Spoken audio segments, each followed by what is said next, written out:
Welcome, whether you're new here or returning. This is a Scary Stories channel, and tonight's video brings long ghosts and haunted places stories told slowly to help you unwind. If you enjoy listening, like, subscribe, and comment your location. Settle in. Story 1. At midnight, every door in my apartment opens at the same time. I moved into the Cedar Ridge Apartments because it was the only place that didn't ask for a deposit. After the incident at the university, yes, that incident, the one that ended my teaching career, my relationship, and some nights, my belief in my own sanity. I needed somewhere anonymous, cheap, and quiet. Cedar Ridge fit the bill. It was a 6-story brick building on the edge of town, wedged between a defunct auto shop and a weed-choked vacant lot. The complex had been built in the 1970s and never updated, its hallways lined with mustard yellow carpet and flickering fluorescents that hummed like trapped wasps. The leasing agent, a woman named Darla with nicotine-stained fingers and a permanent squint, barely looked up from her crossword when I signed the paperwork. "Apartment 4B, she said, sliding a key across the counter. "Last tenant left in a hurry, left most of his stuff. You can keep it or toss it. Rent's due the 1st. No pets, no parties, and whatever you do, don't call maintenance after 10 p.m. I didn't ask why. I just nodded and took the key. The apartment was strange, not dirty, not broken, just off. The air carried a faint scent of ozone and old paper, like a library after a lightning strike. The walls were painted a dull beige, but the corners seemed darker, as if shadows had settled into the plaster and refused to leave. The previous tenant, someone named Elias V., had left behind a threadbare armchair, a folding card table, a single coffee mug with a chipped rim, and, oddly, a wall-mounted analog clock in the living room. It was an old thing, brass-rimmed, with Roman numerals and a pendulum that swung with a slow, deliberate tick-tock. I didn't own a clock. I'd stopped trusting time after everything that happened. But I left it. The first 3 nights were quiet. I slept on the floor with a sleeping bag, too exhausted to care about the mattress's suspicious stains. I ate canned soup. I stared at the ceiling. I tried not to think about the emails I hadn't answered, the voicemails I'd deleted without listening, the way my hand still trembled when I poured coffee. Then, on the 4th night, at exactly midnight, I heard it.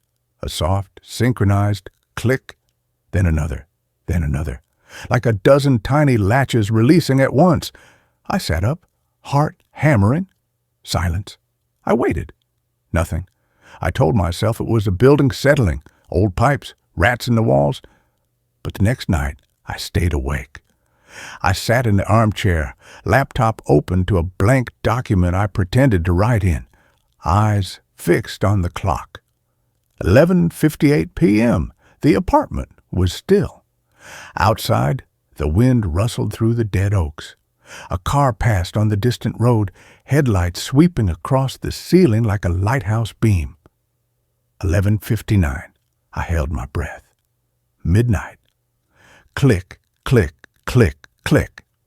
Every door in the apartment opened at the same time, not just the front door, though that swung inward with a slow creaking groan. The bathroom door, the closet in the hallway, the cabinet under the sink, the bedroom door, though I'd closed it before bed, even the small pantry door in the kitchen, which I hadn't even noticed until that moment. All of them opened inward, smoothly, silently, as if pulled by invisible hands. I didn't move. I barely breathed. The front door stood ajar, revealing the dark hallway beyond. No one was there. No draft, No sound. I counted to 60. Then, as if on cue, every door closed. Just as slowly. Just as silently. The latch on the front door clicked back into place. The clock ticked. I sat there until dawn. The next day, I inspected every door. No broken locks, no warped frames, no signs of forced entry. The hinges were well-oiled, almost too well-oiled, as if someone had maintained them recently. I called Darla. "It's probably the humidity," she said, voice muffled by what sounded like a cigarette. "These old buildings swell and shrink, doors pop open, happens all the time." "But all of them? At the exact same second?" She paused. "Look, 4B's been tricky. Last guy lasted 3 weeks. Before him, 2 days. You want to switch units? There's a $250 transfer fee." I hung up. That night, I propped a chair under the front door handle. I jammed a broomstick through the closet latch. I used duct tape to seal the bathroom door shut. At midnight, the clicks came again. The chair slid away as if shoved by an elbow. The broomstick clattered to the floor. The duct tape peeled off the bathroom door like it had been heated. Every door opened, and this time the front door didn't just open, it swung wide all the way to the wall. Beyond it, the hallway wasn't empty. A figure stood there, tall, thin, back turned, wearing a long coat, dark hair brushing the collar. I knew that silhouette. It was me, not a reflection, not a trick of the light. My exact posture, my worn hoodie, my scuffed boots. I bolted upright, knocking over the lamp. The figure didn't move. Then slowly, it stepped backward into the apartment. I scrambled for the kitchen knife, hands shaking. But when I reached the hallway, the front door was closed, locked. The figure was gone. But on the floor, just inside the threshold, lay a single item. My university ID badge. The one I'd thrown into the river 6 months ago. The photo was water-stained, but my face was clear, and the expiration date had been crossed out. In its place, someone had written in neat, precise script, "Permanent resident." I stopped sleeping. I stayed up every night, watching the clock, waiting for midnight. I recorded video. I set up motion sensors. I even nailed a piece of wood across the front door frame. Nothing worked. The doors always opened. Sometimes the figure appeared, sometimes not. But other things started happening. The cabinet under the sink would open to reveal my childhood toothbrush, lost for 20 years. The closet would swing open to show my ex's favorite scarf hanging on a hook. Once, the bathroom door opened to reveal the mirror fogged with steam and written in the condensation, "You should have stayed." I began to dread the hour, not just the opening, but the silence after, because after the doors closed, the apartment felt occupied, like someone was standing just behind me breathing. One night, I broke. I screamed at the walls, "What do you want from me?" The clock ticked. Then from the bedroom a voice, my own voice, whispered, "To remind you." I fled to the lobby. Darla was there, smoking by the mailboxes. She looked at me, really looked at me for the first time. "You saw him, didn't you?" she said. "Who?" "Elias, the last tenant. He disappeared. But not really. He said the apartment showed him things, truths, things he couldn't unsee." "What truths?" I asked. She flicked her ash. "That he never left. That he'd been here all along, just waiting for someone to notice." I moved back upstairs. I had nowhere else to go. That night, I didn't resist. I sat in the center of the living room, back against the wall, facing the front door. Midnight came. Click, click, click. Every door opened. The figure appeared in the hallway. This time it turned. It was me, but older, hollow-eyed, mouth set in a grim line. My hair was longer, streaked with gray. My hands were covered in faint scars. It stepped inside.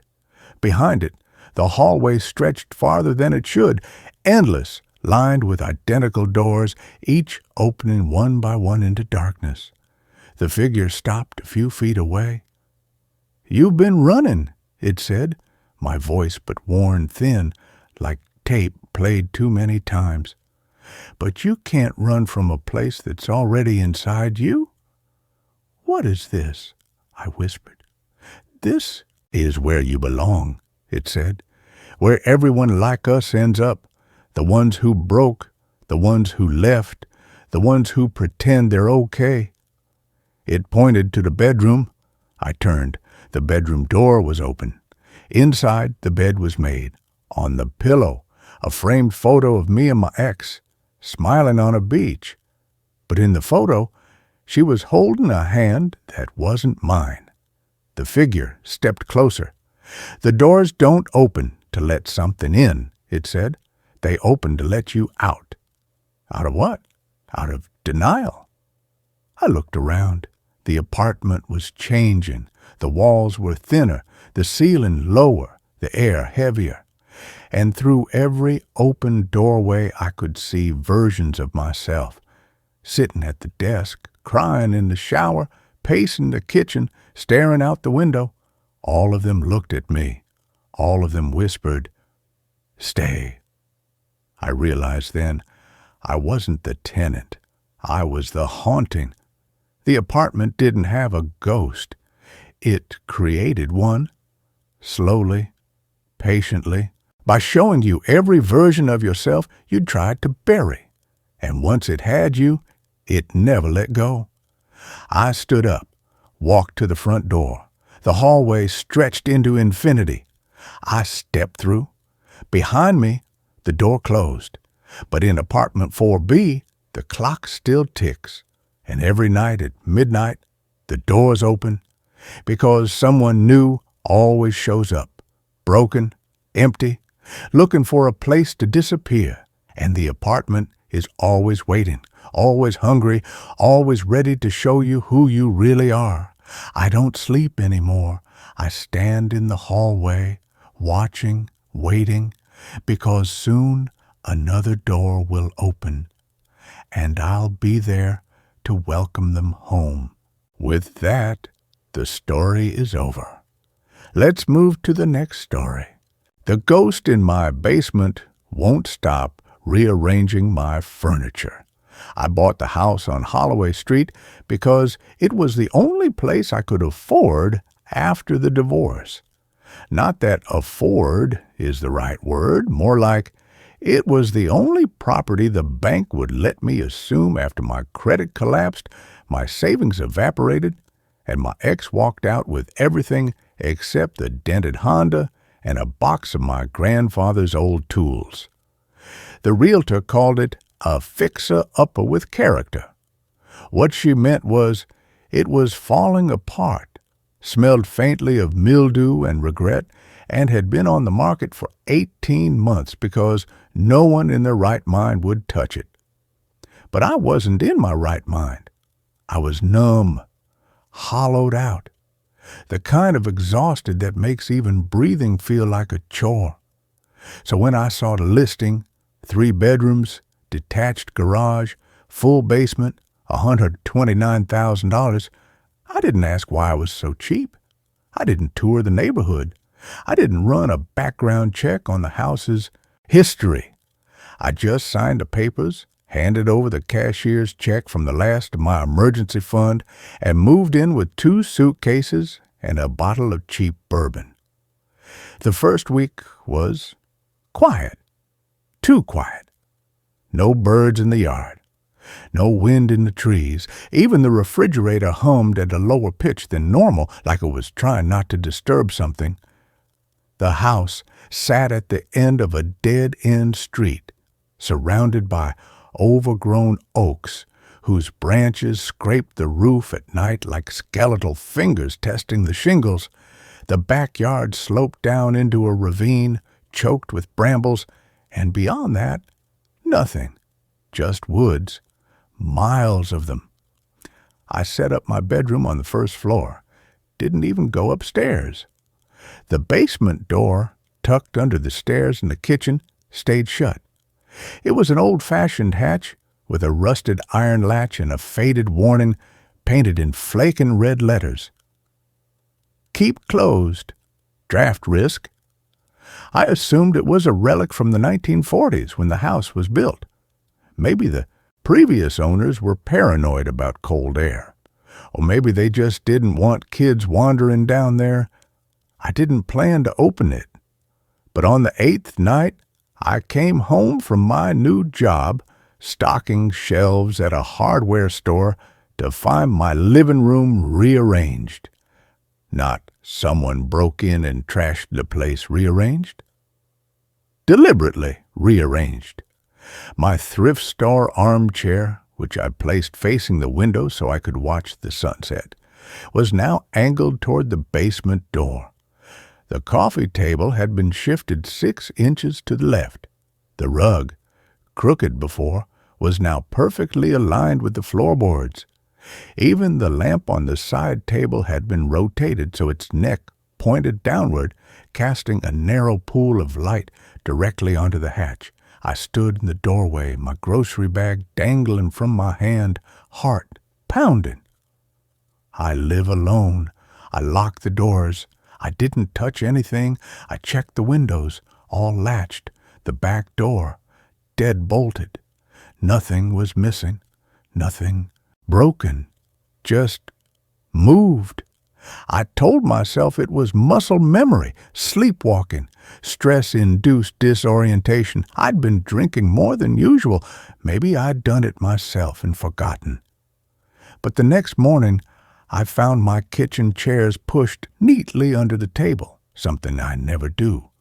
My dishes, which I'd left stacked in the sink, were rinsed and placed in the drying rack in perfect order, and the broom, which lived in the pantry, was standing upright in the corner of the hallway, facing the basement door like a sentry. That's when I decided to go down. I grabbed a flashlight, unlatched the hatch, and pulled. The stairs groaned like old bones. The air that rose from below was cool, dry, and carried the scent of cedar and something else, faintly sweet, like dried flowers left in a closed drawer for decades. The basement was unfinished, concrete floor, exposed joists, a single bare bulb hanging from a cord in the center, though I hadn't turned it on. Yet it glowed with a soft amber light, and the space was furnished, not with boxes or junk, with my furniture. My old reading chair, the one I'd left in storage, sat in the far corner, perfectly positioned beneath a cobwebbed window well. My grandmother's oak side table stood beside it, holding a chipped porcelain teacup I hadn't seen since I was 12. Even the lamp, that damn lamp, was there, its shade tilted just so. But I hadn't brought any of this down. I hadn't even unpacked it. I backed up the stairs so fast I nearly fell. I slammed the hatch shut and shoved a kitchen chair under the handle. That night, I slept with the lights on. The rearranging didn't stop. It escalated. Every morning I'd wake to find my belongings subtly altered, books reshelved by publication date instead of author, my shoes lined up by size and color, the couch cushions fluffed and rotated. Once I came home to find my entire work uniform, jeans, flannel, steel-toed boots, laid out on the bed as if someone expected me to leave and never return. But the basement, that was the worst, because now things were coming up. A hand-knit blanket appeared on my bed, my mother's, lost in the move. A music box I'd owned as a child sat on the windowsill, its lid open, playing a warped lullaby at 3 a.m. And one morning, I found a framed photograph on my nightstand, me at age 7, sitting on a swing in a backyard I didn't recognize, smiling beside a woman who wasn't my mother. On the back, in faded ink, "Don't forget us." I called the county clerk, ran property records. The house was built in 1942 by a man named Walter Gable. He lived there with his wife Eleanor and their daughter Clara. Clara died in 1953 at age 9. Pneumonia, the death certificate said. Walter hanged himself in the basement 3 months later. Eleanor vanished shortly after. No body was ever found. The house changed hands 6 times. Each owner reported odd occurrences. One family claimed their furniture moved overnight. Another said they'd hear footsteps pacing the basement. A woman in the 1980s reported seeing a little girl in a yellow dress standing at the foot of her bed, whispering, "Make it tidy. He likes it tidy." I should have left, but where would I go? I had no money, no friends, and part of me, the broken, lonely part, was starting to like the attention. Someone was caring for me. Someone was watching. Someone knew me. Then came the night I found the note. It was tucked into my coat pocket, a coat I hadn't worn in weeks. The paper was yellowed, the handwriting delicate and lupin.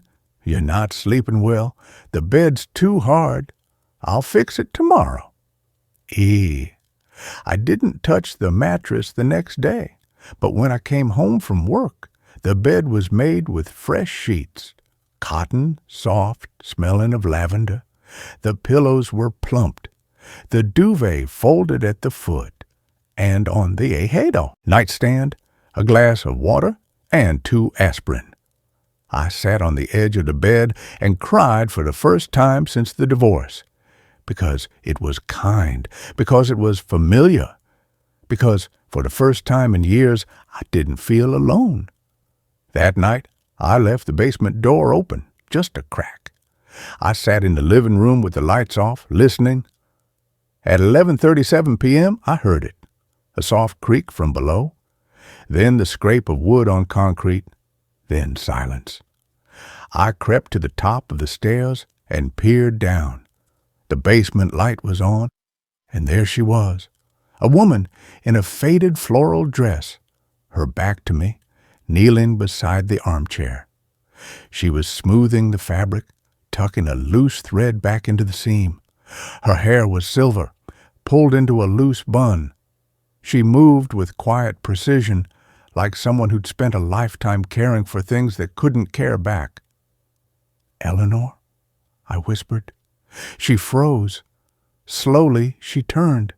Her face was pale, her eyes wide and dark, too dark, like pools of ink. But her expression wasn't angry. It was sad, longing. "You look tired," she said, her voice soft as dust falling from a shelf. "You should rest." I don't understand," I stammered. "Why are you doing this?" She stood, brushing her hands on her dress. "Walter couldn't stand mess. After Clara, he needed everything perfect. Like if the world stayed in place, she might come back."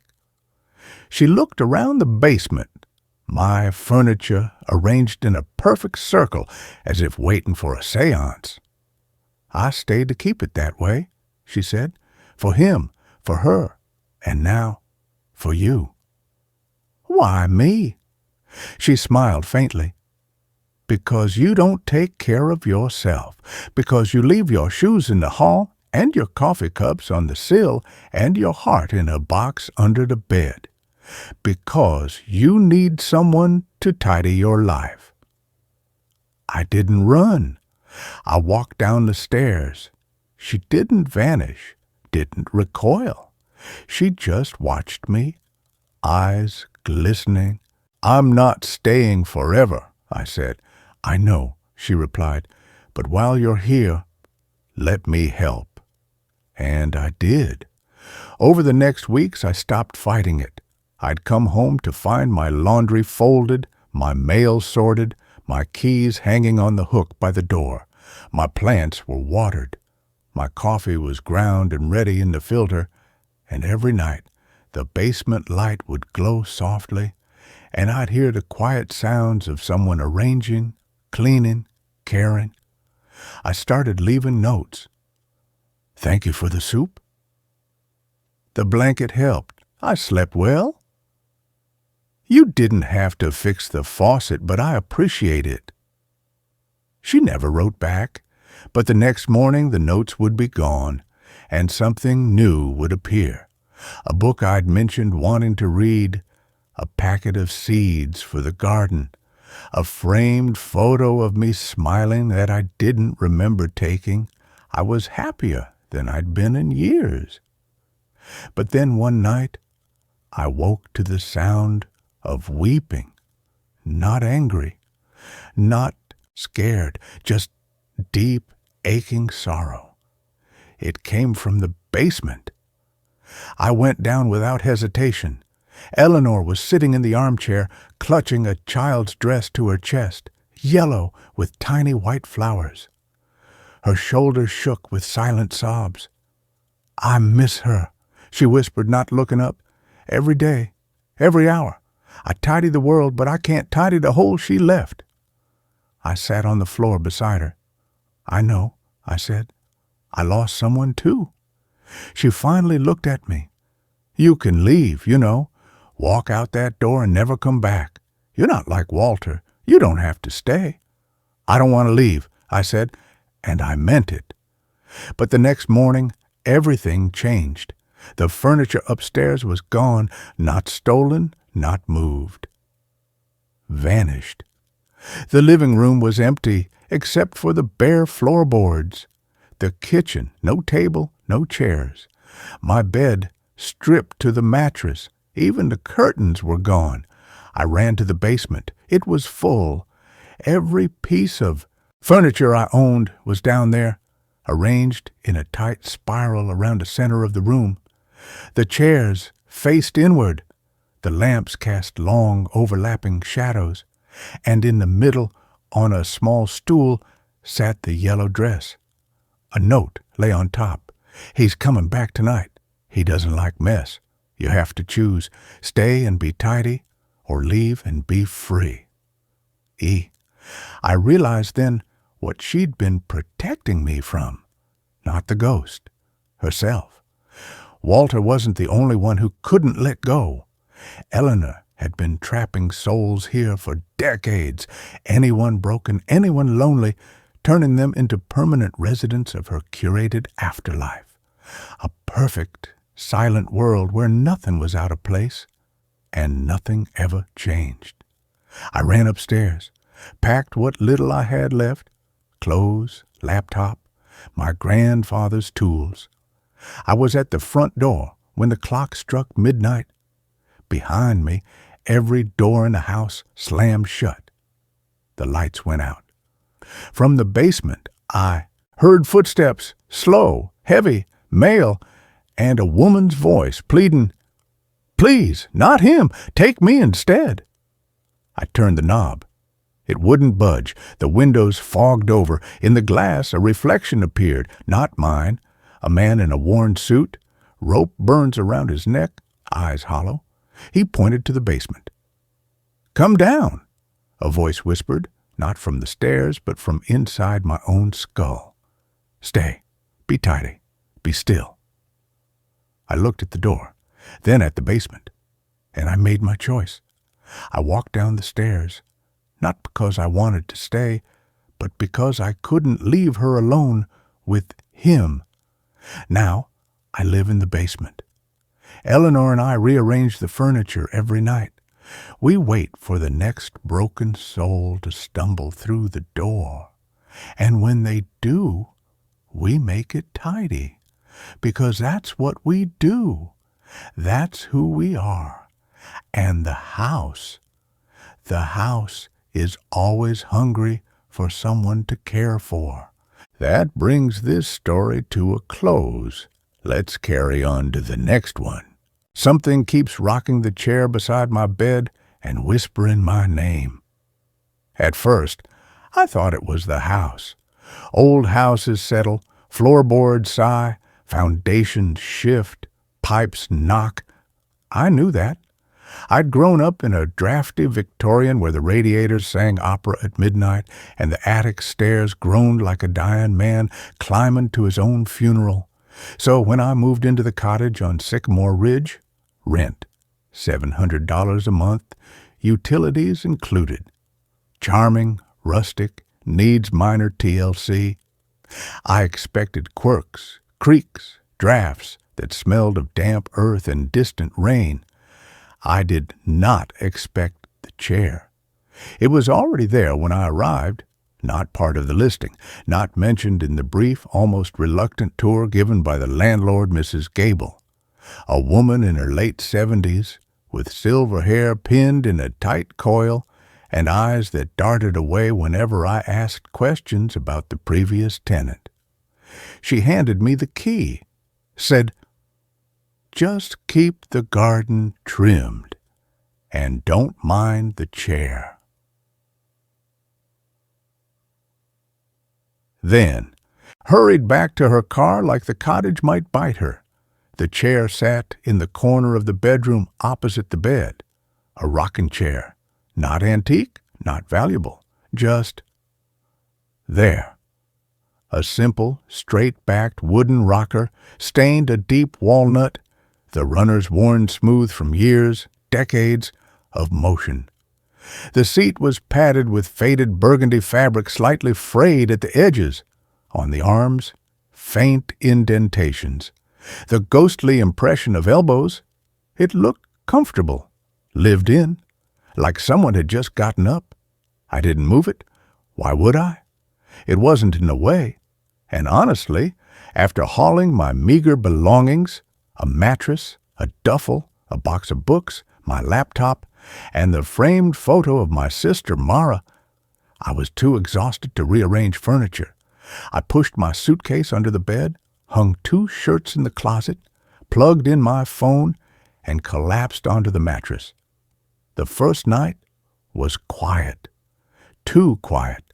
No traffic, no distant sirens, just the wind in the pines behind the cottage and the occasional plink of water dripping from the gutter into the rain barrel outside. I fell asleep quickly, lulled by the silence. I woke at 2:17 a.m., not to an alarm, to a sound. Scritch, scritch, scritch, rhythmic, gentle. The runners of the rocking chair moving back and forth on the hardwood floor. I opened my eyes. The moonlight through the window painted a silver rectangle on the floor. The chair sat within it, rocking slowly, steadily. Scritch, scritch, scritch. No one was in it. I lay still, breath held. It rocked for exactly 43 seconds, then stopped. Silence. I told myself it was the wind, a draft lifting the curtain, nudging the chair, old wood expanding, contracting, physics, not presence. The second night, it happened again. 2:17 a.m., scritch, scritch, scritch. This time, I watched. The chair began to move on its own. No gust, no tremor. A smooth, deliberate arc. Back, forth, back, forth. I sat up. I sat. Hello? My voice cracked. The rocking didn't stop, didn't speed up, just continued. Then a whisper, so faint I thought it was the blood rushing in my ears. Ethan, my name, spoken in a voice I knew, not Mara's, not my mother's, my own, but softer, slower, like it was being pulled through water. Ethan, I snapped on the lamp. The chair was still, empty, the room, just a room. I got up, walked to it, ran my hand over the seat, cold, dry, no indent. I dragged it to the closet, shoved it inside, and closed the door. Locked it, not with a key, but by wedging a book beneath the door. I slept with the light on. It didn't help.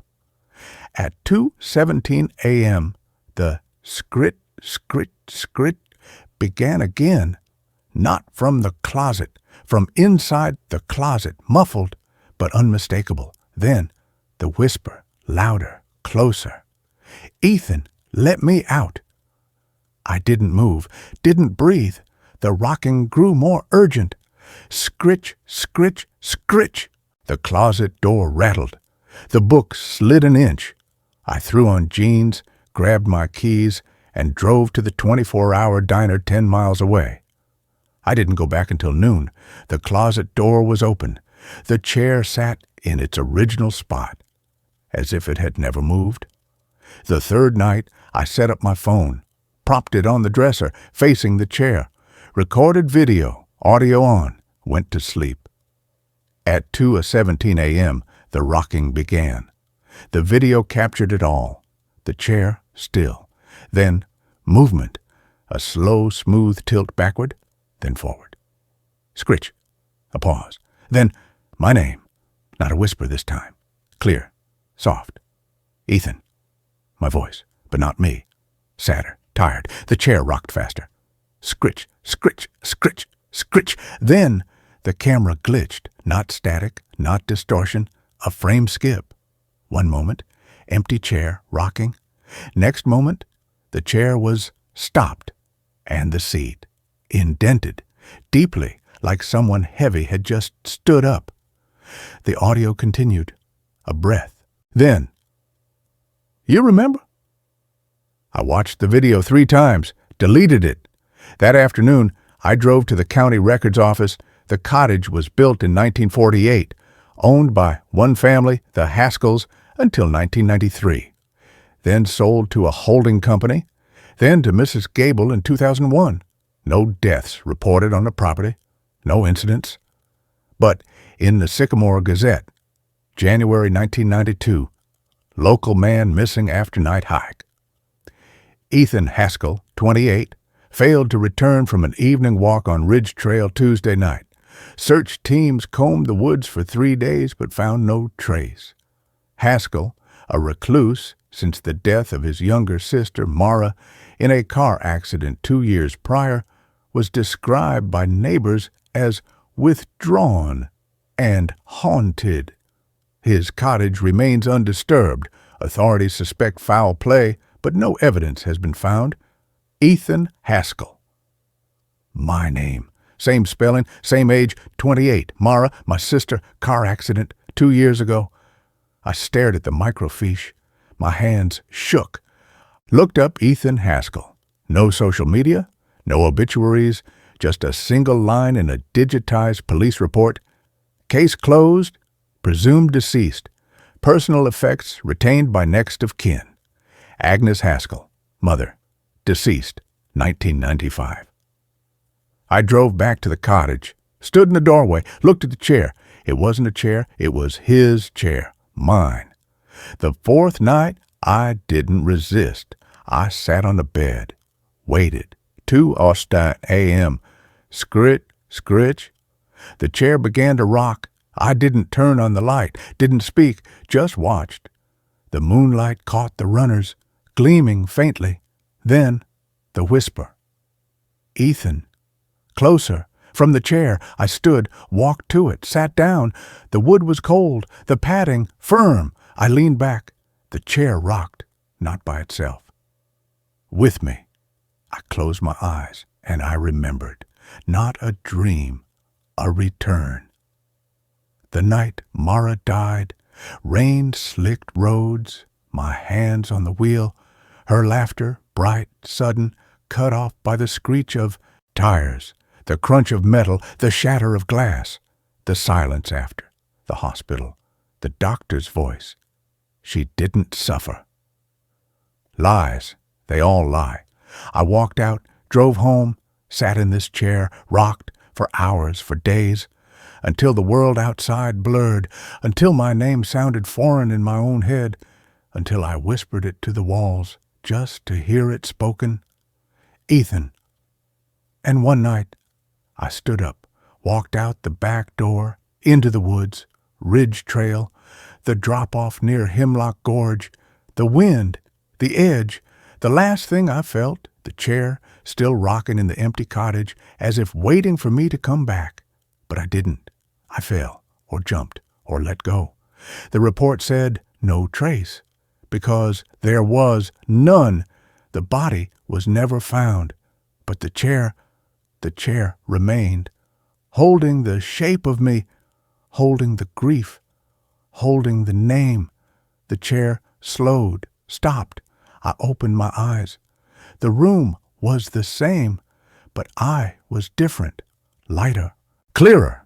The whisper came again, this time not from the chair, from inside me. "You're home!" I stood. The chair stayed still. For the first time, I walked to the window, looked out at the woods, the trail, the gorge. No fear, just peace. I turned back. The chair was empty, but on the seat, a single pine needle, fresh, and beside it, a photograph, not the one I kept on the dresser, an older one. Mara and me, 10 years old, arms around each other, smiling. On the back, in my handwriting, "Always with you." I picked it up, tucked it into my pocket, sat on the bed, waited, not for the rocking, not for the whisper, for the knock. It came at 2:18 a.m., soft, 3 times, on the front door. I walked downstairs, opened it, no one there, just the wind. And on the porch step, a second photograph. Mara, alone, smiling, eyes bright, alive. She wasn't in the hospital. She wasn't in the ground. She was waiting. Like the chair, like me. The whisper came, not in my ear, in my bones. "Go to her." I didn't pack, didn't lock the door, just walked down the driveway, into the woods. The trail was clear, the moonlight bright. I didn't stumble, didn't hesitate. At the edge of Hemlock Gorge, the wind died. Silence. And there, on the rock where I'd stood that last night, a rocking chair, identical, waiting. I sat. It rocked, gently. Scritch, scritch. And from the trees, voices, Mara's laugh, my mother's hum, and my own voice, whole, unbroken, whispering, "Welcome home." The chair doesn't rock beside my bed anymore, because I'm not in the bed. I'm in the chair, rocking, watching, waiting for the next Ethan, the next grief, the next name, whispered into the dark. It always comes, and when it does, I rock and I whisper back, "Ethan," because the chair remembers, and the woods forgive, and the dead, they never stop waiting for someone to sit and remember with them. That's where this story ends. Let's continue with the next. The town's cemetery has no graves, but I keep hearing screams underground. My therapist, a woman with a kind face and a voice as soft as felt, called it a geographical cure. The idea that a change of scenery could somehow cauterize the gaping wound in my life. I didn't have the heart to tell her that my grief wasn't a geographical problem.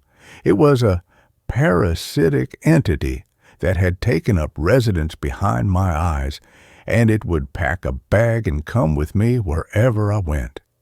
Still, the thought of leaving the city, with its million tiny ghosts of a life I'd once shared with my wife Anna, was a compelling one. So I packed my laptop, a few boxes of books, and the metaphorical suitcase full of sorrow, and drove north. The town I chose was called Havenwood. I'd found it on a list of America's most quaint and quiet towns, a bit of online clickbait that suddenly felt like a lifeline. The pictures showed a postcard-perfect hamlet nestled in a valley of rolling green hills, a place that looked like it had been put under a glass dome sometime in the 1950s and forgotten about. It was exactly the kind of anesthetic silence I was looking for. And for the first week, it was. I rented a small furnished cottage at the edge of town, a place that smelled of lemon polish and old wood. The locals were friendly in a cautious, practiced way. They smiled from behind the counters of the general store and the single-pump gas station, their eyes holding a placid, almost unnerving calm. It was a town that seemed to be holding its breath, perpetually waiting for a storm that never came. It was on a walk, during that hazy liminal hour between dusk and true night, that I found a cemetery. It lay on a gentle slope just west of the town, surrounded by a magnificent wrought iron fence that was a masterpiece of Gothic curlicues and spear points. The gate was a grand arched affair with the words Havenwood Memorial Green forged into the iron. I pushed it open, the hinges groaning a low, mournful protest, and stepped inside. The air within the gates was different, cooler, heavier. The grass was a perfect emerald carpet, impossibly lush and manicured, rolling over the soft contours of the hill. Ancient, weeping willows stood like silent, grieving giants, their branches stirring in a breeze I couldn't feel. It was beautiful, and it was profoundly wrong. There were no graves, not a single headstone, no marble angels, no granite crosses, no humble, weathered markers. There were no raised mounds of earth, no flower arrangements, no tiny flags. It was a park, a beautiful, empty, and utterly soulless park that called itself a cemetery. I walked the entire perimeter, my footsteps unnaturally loud on a pristine lawn, a growing sense of dislocation crawling up my spine. A cemetery is a place of names, of dates, of remembrance etched in stone. This place was a blank page, a void. I was standing near the center of the green, watching the last vestiges of sunset bleed across the sky in shades of bruised purple and orange when I heard it for the first time. It was faint, so faint I almost missed it. A high, thin sound, like a distant siren or the cry of a hawk. I tilted my head, straining to hear it over the blood rushing in my own ears. The sound came again, and this time there was no mistaking it. It was a voice, a human voice, stretched and distorted by distance and desperation. It was a scream, and it was coming from the ground beneath my feet. I froze, my body going rigid. The sound was gone as quickly as it had come, leaving behind a silence that was now charged with a terrible, new significance. It had to be the wind, an animal. My mind, raw and frayed from months of grief, was playing tricks on me. I told myself this, repeated it like a mantra as I backed away from the center of the lawn, my eyes wide, scanning the empty, perfect grass. I didn't stop walking until the iron gate clanged shut behind me, the sound echoing in the twilight like a cell door locking. The next morning, I tried to rationalize it. My cottage was old, the pipes probably groaned. The woods were full of foxes and bobcats whose cries could sound unnervingly human. But the memory of the sound, its specific human tenor of agony, was a fishhook in my mind. I went into town for coffee, needing the comforting banality of human interaction. The diner was a small, bright place called the Morning Glory, and the woman behind the counter, a middle-aged lady named Brenda with a beehive of impossibly blonde hair, slid a mug in front of me with a practiced, friendly smile. "You're the writer, aren't you?" she asked, her voice cheerful. "Renting the old Miller place." News traveled fast in Havenwood. "That's me," I said, forcing a smile in return. "Leo Vance." "Brenda, welcome to Havenwood. Hope you're finding the peace and quiet you were looking for." Her smile was so open, so genuine, that I felt a surge of courage. I am. It's a beautiful town. I was walking by the cemetery last night, the memorial green. Brenda's smile didn't falter, but something in her eyes tightened, a subtle, almost imperceptible shift. The light behind them dimmed for a fraction of a second. "Oh, yes, our green," she said, her voice a little too bright. "Isn't it lovely? So much nicer than a field full of sad old stones, don't you think?" "It's certainly unique," I said, choosing my words carefully. "I've never seen a cemetery without any graves before. What do you do? Cremation?" She wiped down a perfectly clean section of the counter. "We don't believe in dwelling on the end, Mr. Vance. We believe in celebrating life. When someone passes, their spirit is freed, returned to the valley. The green is a place for quiet reflection on that freedom. It's a place for life, not death." The answer was so polished, so rehearsed. It was like she was reading from a town brochure. It was a neat, tidy deflection that answered nothing at all.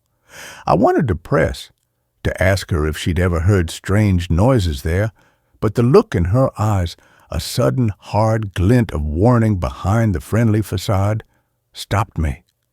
"Don't ask," the look said. "You don't want to know." I couldn't stay away.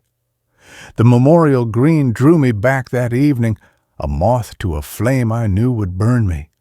This time, I was prepared. I brought a high-powered directional microphone, a relic from my brief, ill-fated foray into podcasting. I sat on a stone bench just inside the gates, the headphones pressed tight against my ears, and pointed the microphone at the center of the lawn. For an hour, there was nothing but the soft, rustling sound of the willow leaves and the low, ambient hum of a world settling down for the night. I was starting to feel foolish, a paranoid man chasing auditory ghosts. Then, through the headphones, the sound erupted. It wasn't a single scream this time. It was a chorus, a cacophony of voices, muffled and overlapping, rising from the earth. They were faint, but the microphone amplified them, bringing their horror into sharp, terrifying focus. I could distinguish individual voices now, a woman weeping hysterically, a man shouting a single, guttural word over and over again, and a child crying for its mother. They weren't ghosts. They weren't echoes. They were the sounds of living people in unbearable agony. My hands trembled so violently I almost dropped the microphone. I ripped the headphones off, my heart jackhammering against my ribs. The sounds vanished, replaced by the placid evening quiet. The disconnect was dizzying, schizophrenic. The serene, beautiful park, and the charnel house of sound that existed just beneath its surface. My journalistic instincts, dormant for so long, roared back to life, fueled by a potent cocktail of terror and outrage. This was not a haunting. This was a crime, a monstrous, ongoing crime, hidden beneath a blanket of perfect green grass. The Havenwood Town Library was a small brick building that smelled of dust and decaying paper. The librarian was a man named Mr. Abernathy, a creature who seemed to have been grown in the dark, dusty stacks he inhabited.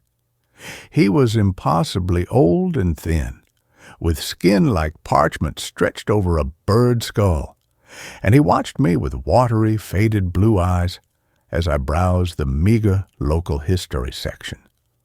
The official town histories were useless, filled with the same kind of bland, cheerful prose as Brenda's explanation.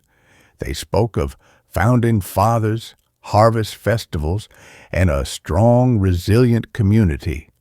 But in the back, in a section of brittle, leather-bound ledgers containing the town's vital records, I found the first crack in the story. The ledgers recorded every birth, every marriage, every death in Havenwood since its founding in the late 1700s. I started with the most recent and worked my way back. The death records were meticulously kept. Cause of death, next of kin, place of burial, and up until 1923, every single entry for place of burial read Havenwood Cemetery. Then, in the autumn of 1973, they just stopped. The deaths were still recorded. A flu here, a heart attack there, but the place of burial column was left starkly, uniformly blank. From that point on, for nearly 100 years, not a single burial was recorded in the town of Havenwood. I cross-referenced the date with the old bound copies of the Havenwood Valley Chronicle. The issues from the summer of 1923 were full of the usual small-town news. Then, in late September, the tone shifted. There was a small cryptic article on the front page about a virulent, fast-moving sickness that had taken hold in the town. The article was vague, with no mention of symptoms or official diagnoses. The following week's edition was thinner, half its usual size. It mentioned the deaths of several prominent citizens, including the town doctor. And then the newspaper stopped. The next available issue was from the spring of 1924, and it was like reading a paper from a different town. The tone was relentlessly optimistic. There were articles about a new town charter, about the founding of the memorial green on the site of the old cemetery, a place to look forward, not back. There was no mention of the sickness, no list of the dead. The intervening months had been surgically excised from the town's history.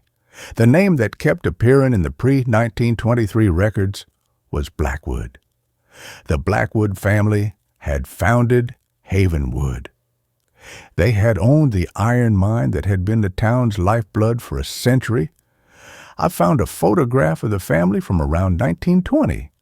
At its center was the patriarch, Hezekiah Blackwood, a man with a severe black beard and eyes that seemed to burn with a cold, fanatical fire. He looked like an Old Testament prophet, a man who would not suffer fools or sinners. The Blackwood iron mine, according to the records, had closed for good in October of 1923. The same month, the burials had stopped.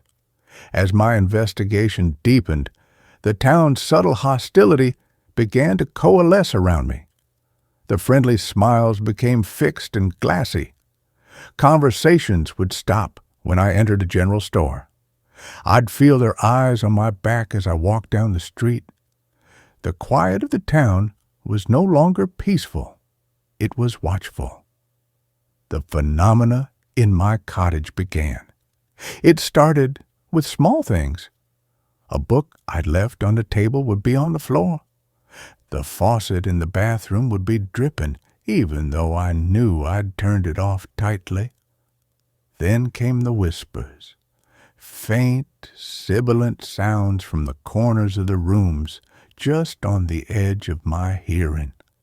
They sounded like the rustling of dry leaves, but they had a cadence, a rhythm, like a hushed, urgent conversation I couldn't quite make out.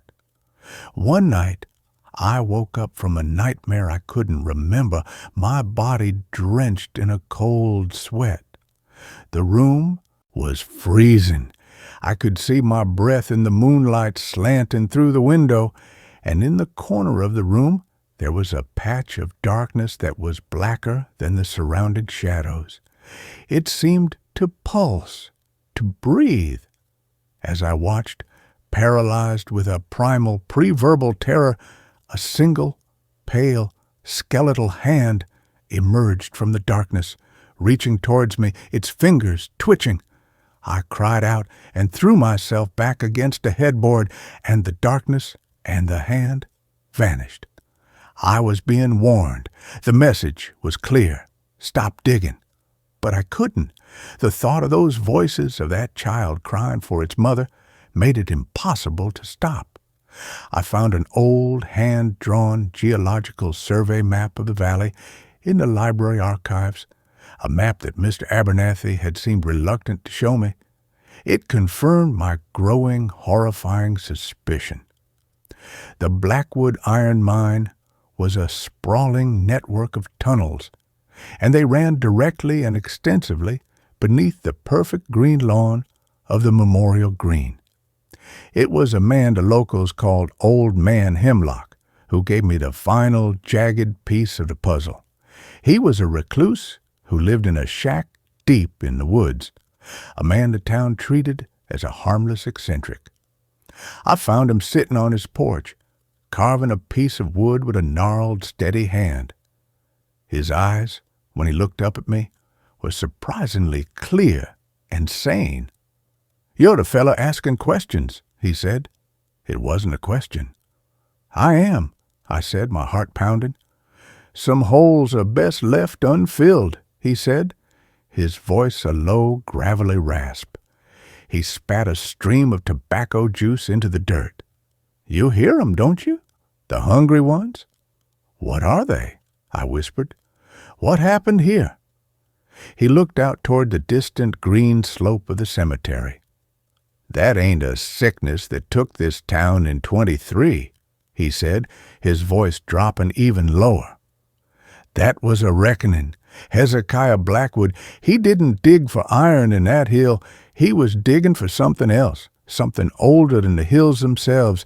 He made a pact for prosperity, for longevity, a fountain of youth watered by tears." My blood ran cold. "What kind of pact?" "The kind that demands a price," Hemlock said. "A tithe. The earth gives, but the earth must be fed. The sickness was a lie to cover the first payment. They didn't die, not really. Hezekiah, he and his chosen, they took the sick, the weak, the old, and they put them in the tunnels, alive, an offering to keep the darkness in the ground happy." I stared at him, my mind reeling, trying to process the sheer Lovecraftian horror of his words. This wasn't a mass grave. It was a larder, a subterranean prison farm of human suffering, the impossible, vibrant health of the town, its placid calm, its unnatural resistance to the decay of the outside world. It was all being paid for by the screams of the damned. "The townspeople," I started. "They're the descendants," he finished, for me. "The jailers.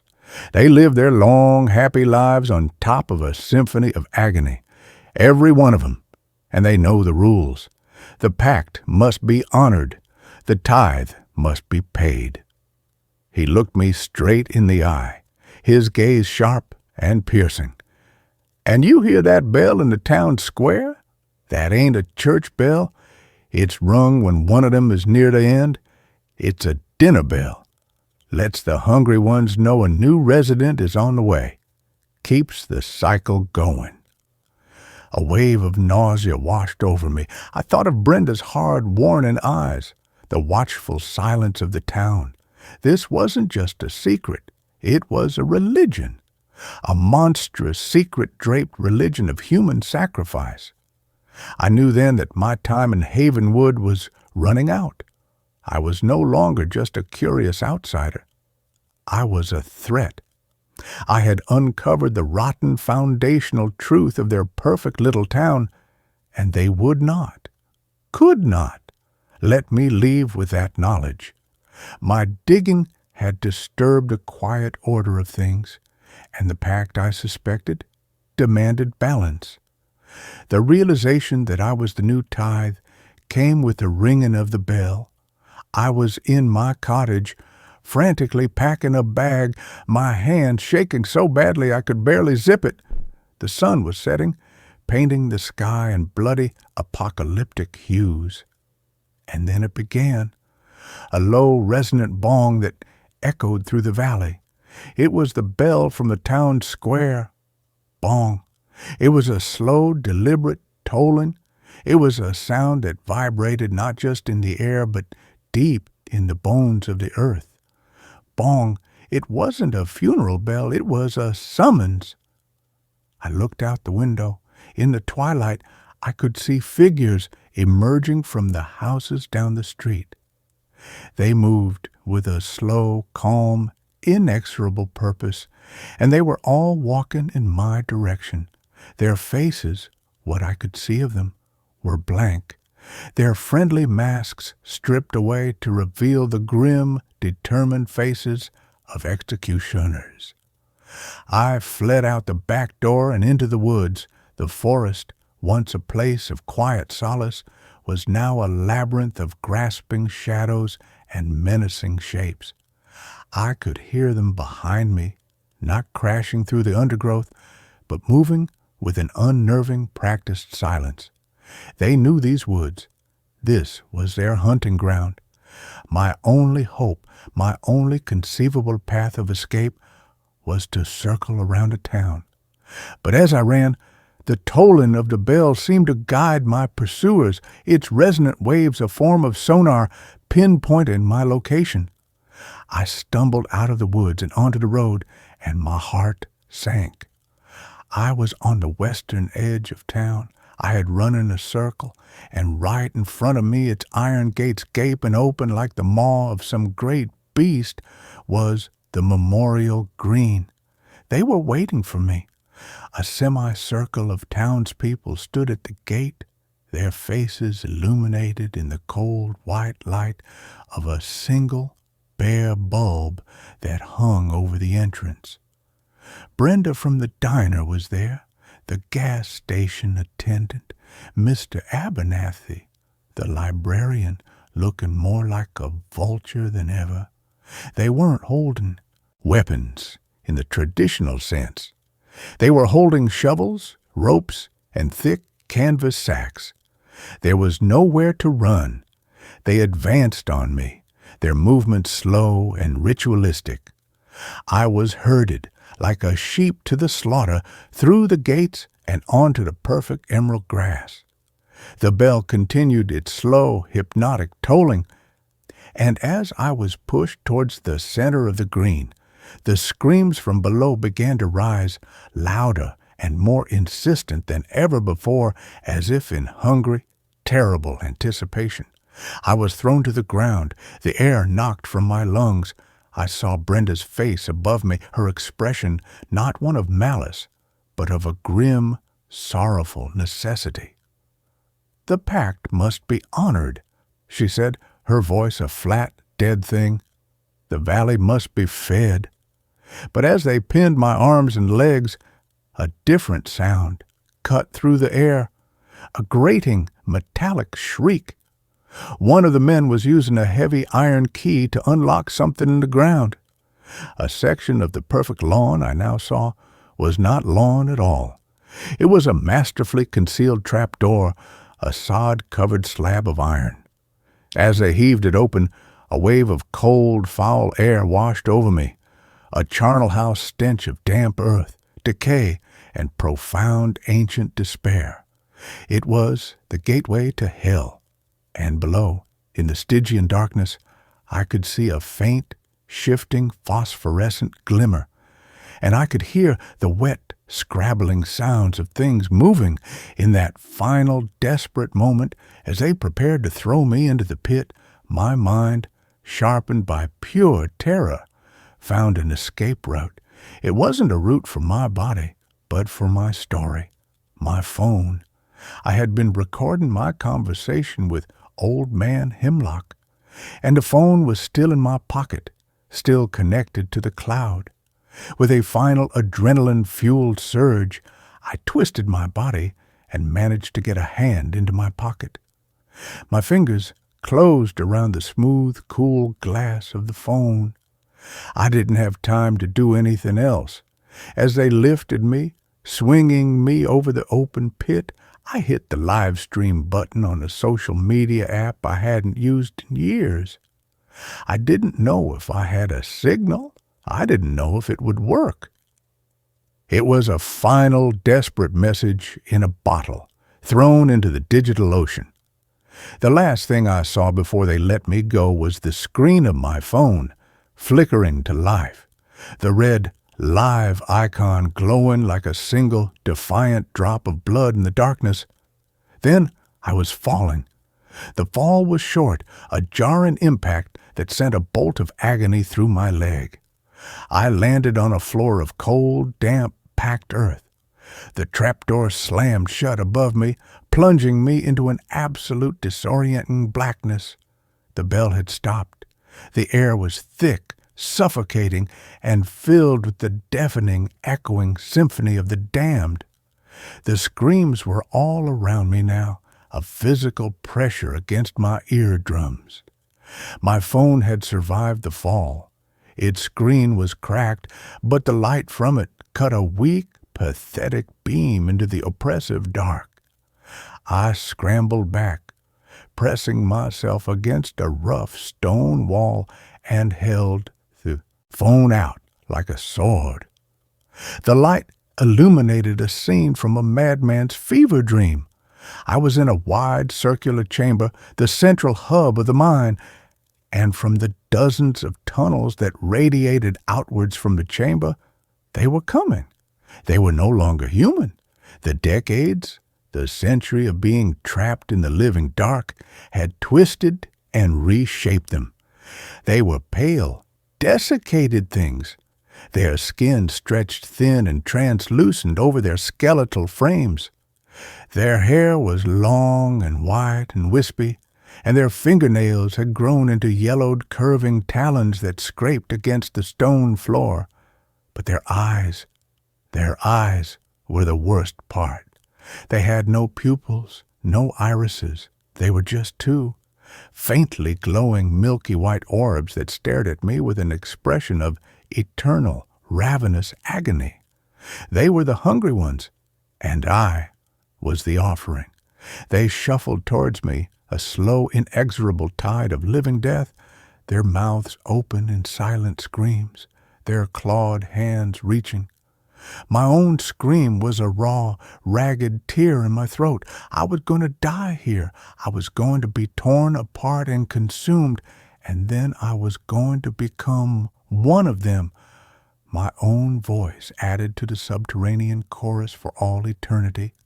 But as the first one reached me, its glowing eyes inches from my face, its breath a foul, grave-like exhalation, the light from my phone flickered across its face.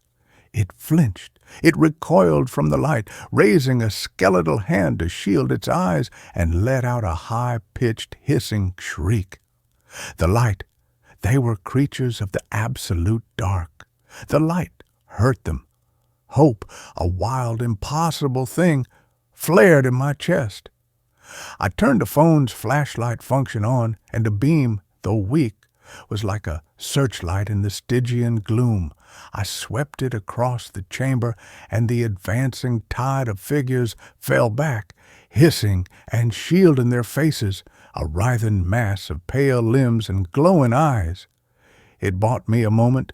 I scrambled to my feet, my injured leg screaming in protest, and chose a tunnel at random, plunging into the darkness, using my phone as both a light and a shield.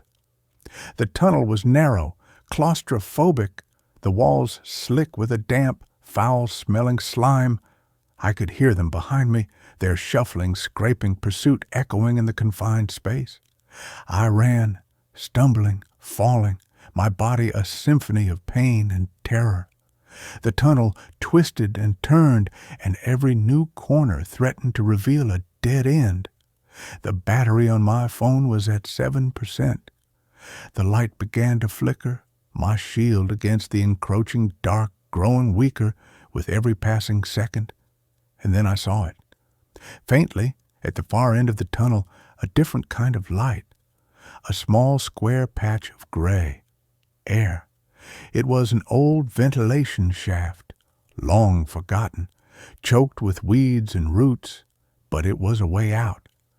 The battery on my phone died. I was plunged back into absolute blackness, and the things behind me surged forward, their hissing growing louder. I ran the last few yards in the dark, my arms outstretched, and threw myself at the square of light. I clawed at the dirt and the roots, my fingers bleeding, and pulled myself up, inch by agonizing inch, into the narrow vertical shaft. I could feel their talons scraping at the heels of my boots, but I kept climbing, pulling myself up towards the sky. I burst out of the ground into the cool, clean air of the deep woods, gasping and sobbing, covered in filth and blood. I was miles from the memorial green on the far side of the hill. I didn't look back. I just ran until the woods gave way to a highway, and I flagged down the first passing truck, a terrified, babbling madman who had just clawed his way out of his own grave. My live stream had worked.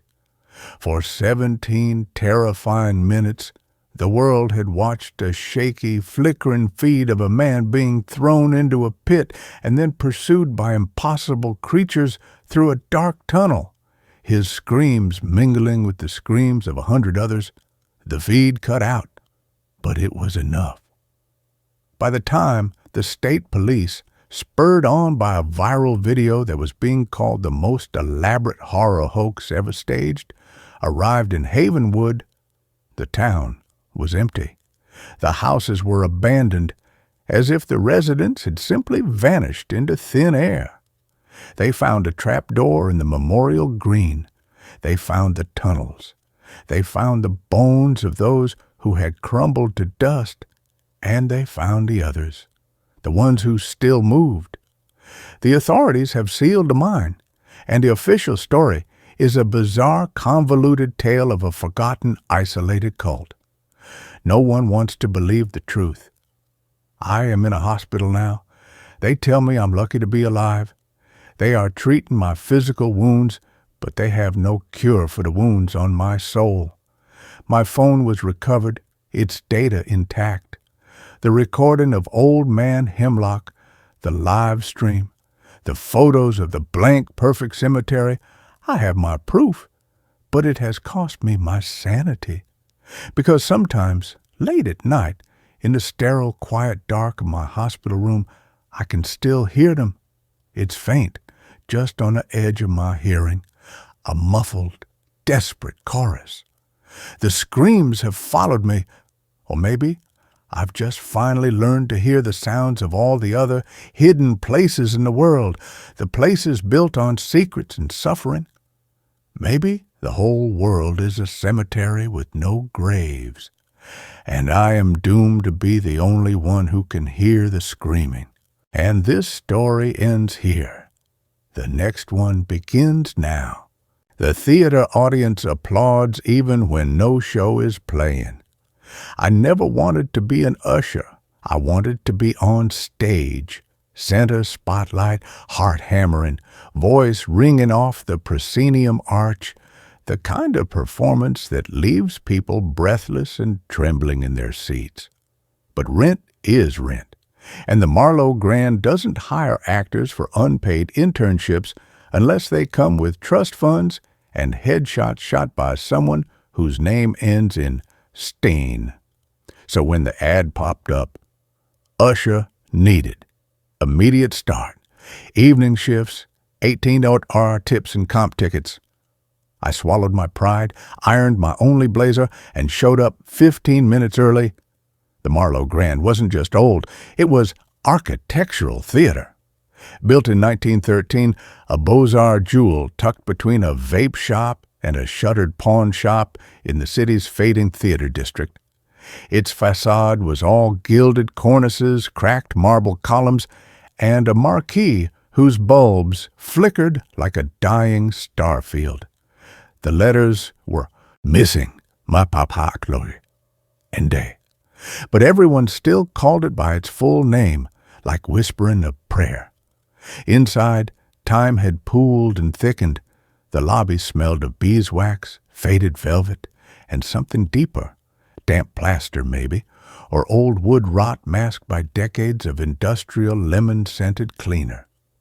A chandelier the size of a small car hung from the domed ceiling, its crystals clouded with dust, catching the light in fractured yellow glimmers.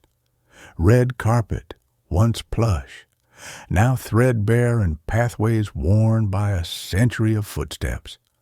My trainer was a man named Silas. 70s, maybe, thin as a stage curtain rod with silver hair combed straight back and eyes that never quite focused on yours, like he was listening to something just beyond the edge of hearing.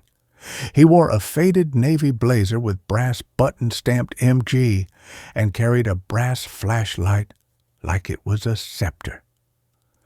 "Rules are simple," he said, voice low, gravelly, as we stood in the empty auditorium before opening. "Seat patrons, no flash photography, no talking during acts, and never go backstage unless called." I nodded. "What about intermission duties?" He didn't answer right away. He was staring at the stage. It was bare, just dark wood, a single ghost light, a bare bulb on a stand, glowing faintly center stage. "Intermission," he murmured, "is when the house breathes." He led me through the aisles. The Marlowe seated 842. Every seat, crimson velvet, brass plaques on the arms, was numbered. Balcony, mezzanine, orchestra. Not a single one replaced since the Nixon administration. Some springs groaned when you pressed on them. Others held firm, stubborn as tombstones. "The acoustics," Silas said, stopping midway down Orchestra Road G, "are particular." He tapped the back of a seat. A soft thunk. Then echoes, not just one, 3. Faint, layered, like whispers overlapping. I frowned. "That's weird." He gave me a look, not disapproving, almost pitying. "Wait until Act 2. My first real shift was a Tuesday, a touring production of The Glass Menagerie. Small crowd, maybe 60 people, scattered like dropped pins across the vast auditorium. I took tickets, handed out programs, guided latecomers to their seats in the dark with my flashlight beam low and steady. The show began. I stood at the back, near the sound booth, as instructed. At intermission, I walked the aisles, picking up discarded programs, checking for forgotten coats. That's when I heard it, not from the lobby, not from the bar, from the audience. A sound, faint at first, like distant rain, then building. Clap. A single sharp hand clap from the balcony. I looked up. Empty seats. Clap, clap, clap. Left mezzanine. Clap, clap, clap. Center orchestra. Not random, not scattered. Synchronized. A slow, deliberate applause, rising, filling the space. I froze. The lobby was quiet. The bar staff were wiping counters. The actors were probably backstage, gulping water, checking phones. No one was on stage. The curtain was closed. But the applause grew, not enthusiastic, not joyful. Insistent, like a demand, like a summons. I turned to Silas, who stood beside me, arms crossed, eyes closed. "Do you hear that?" I whispered. He didn't open his eyes. "They're early tonight." "Who is?" He finally looked at me. "The regulars." The applause peaked. 30, maybe 40 hands clapping, steady, rhythmic, then faded, just as the house lights came up for intermission. Silence. As if it had never happened. Patrons filed out, chatting about Laura's fragility, Tom's restlessness. No one mentioned the applause. No one even looked toward the empty seats. I asked Silas about it after the show. We were locking up. He was checking the fire exits. I was collecting stray programs. "It's nothing," he said, not turning, "just the house settling." But it was applause, structured, timed. He paused at the stage door, black, heavy, iron-banded, with a small brass plaque, "For performers only." "Some buildings remember," he said softly. "The Marlowe remembers everything." He jiggled the handle, locked, "especially the night it burned." I'd read about the fire, November 12th, 1937, a matinee of The Green Pastures. An all-black cast, rare for the time. Electrical fault in the fly system, the report said. Spark, dry hemp ropes, inferno in under 4 minutes. 83 dead. Most trapped in the balcony, the only exit blocked by fallen scenery. 16 performers, 67 patrons. No bodies recovered intact. The theater was rebuilt, restored, the city called it. But the Marlowe never reopened for 2 years. When it did, the balcony exits were widened, fire curtains installed, wiring replaced. But the seats? The same ones. They kept the originals. "Why?" I asked Silas later, over bad coffee in the staff break room. Really just a closet with a mini fridge and a microwave that smelled like burnt popcorn. He stirred his coffee. No sugar, no cream. "The families asked. Said the dead liked their seats." I laughed, nervous. "That's macabre." He looked at me, dead-eyed. "Grief is macabre, son. Theaters just hold its shape." The next show was a one-man comedy act. Terrible. Jokes about airport security and dating apps. The live audience, about 100, clapped politely at the end, weakly. But as the curtain fell, the other applause began, louder this time, not scattered. Full orchestra, mezzanine, balcony, a standing ovation, hands clapping in perfect unison. I walked down the center aisle, flashlight off, just listening. It wasn't coming from empty seats. It was coming from beneath them. A low vibration in the floor, a resonance in the wood, like the theater itself was clapping. I knelt, pressed my ear to the floor between rows K and L, not clapping, thumping, rhythmic, like fists or feet, stamping, thump, thump, thump, thump, thump.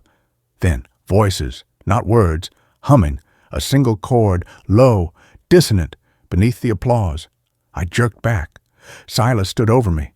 "Don't listen too long," he said. "They'll hear you listening." That night, I researched, not just the fire, the Marlowe's history. Opened with The Merry Widow, 1913. Survived the Depression. Flourished in the 40s and 50s, then declined. By the 70s, it was showing grindhouse films and hosting rock concerts where kids lit flares and pissed in the ornate sconces. But there was one gap. 1958 to 1961, no records, no playbills, no newspaper ads, just a single line in a city ledger, Marlowe Grand, private lease, no public engagements. I dug deeper, found a microfilm reel at the Historical Society. Easton Daily, March 3rd, 1959. Local troupe disappears after final performance. The Vesper Players, an experimental theater collective known for immersive sensory dramas, concluded their 6-month residency at the Marlowe Grand last Saturday with a sold-out performance of their original work, The Unseen Audience. Patrons reported overwhelming emotional resonance and a sense of profound communal witness. The troupe, 8 actors, 2 directors, 1 composer, were scheduled to depart for Europe Monday morning. They have not been seen since. Authorities report no evidence of foul play. The theater's manager, Alistair Croft, declined comment, stating only, "They gave their all. The audience received it. That is the pact." The unseen audience? I searched the title. Nothing. No script. No reviews beyond that one article. Just a footnote in a dissertation on avant-garde theater. Croft's participatory ontology. Theories suggest audience members were not passive observers, but active co-creators of narrative reality, blurring performer-spectator boundaries to induce shared hallucinatory states. Ethical concerns led to the group's dissolution. Shared hallucinatory states. I thought of the applause, the humming, the thumping. The next night, I brought a digital recorder, hid it in my blazer pocket, waited. The show was a children's musical. Annie, loud, cheerful saccharine. The real audience, mostly parents and grandparents, laughed, clapped, sang along, then curtain call, polite applause, then silence, 2 beats, then the other applause, not slow, not rhythmic, frenzied, like a storm. I slipped the recorder into the seat pocket of Orchestra M12, a center seat always empty, no matter how full the house. Let it run. After the show, I played it back in the break room. At first, just crowd noise, then the shift, a drop in frequency, a layering, not hands, something else. I ran it through audio software on my laptop, isolated frequencies below 8 Hz, inaudible to most adults. The recording revealed a pattern, a pulse, 42 beats per minute, human resting heart rate, then a voice, not speaking, singing, a single word over and over in a language I didn't know, but the software translated phonetically. Witness, again, witness, again, witness. I looked up the word in every dead language I could find. In ancient Greek, martis, one who testifies often unto death. In Old Church Slavonic, suvidteli, co-seer, one who sees with. The next day, Silas didn't show up, no call, no note.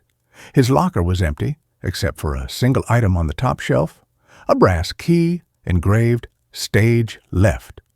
I took it. That night, the show was dark. No performance, just a private event. Donor Appreciation Night, the schedule said. I was told to open the house at 7:30. Let them in.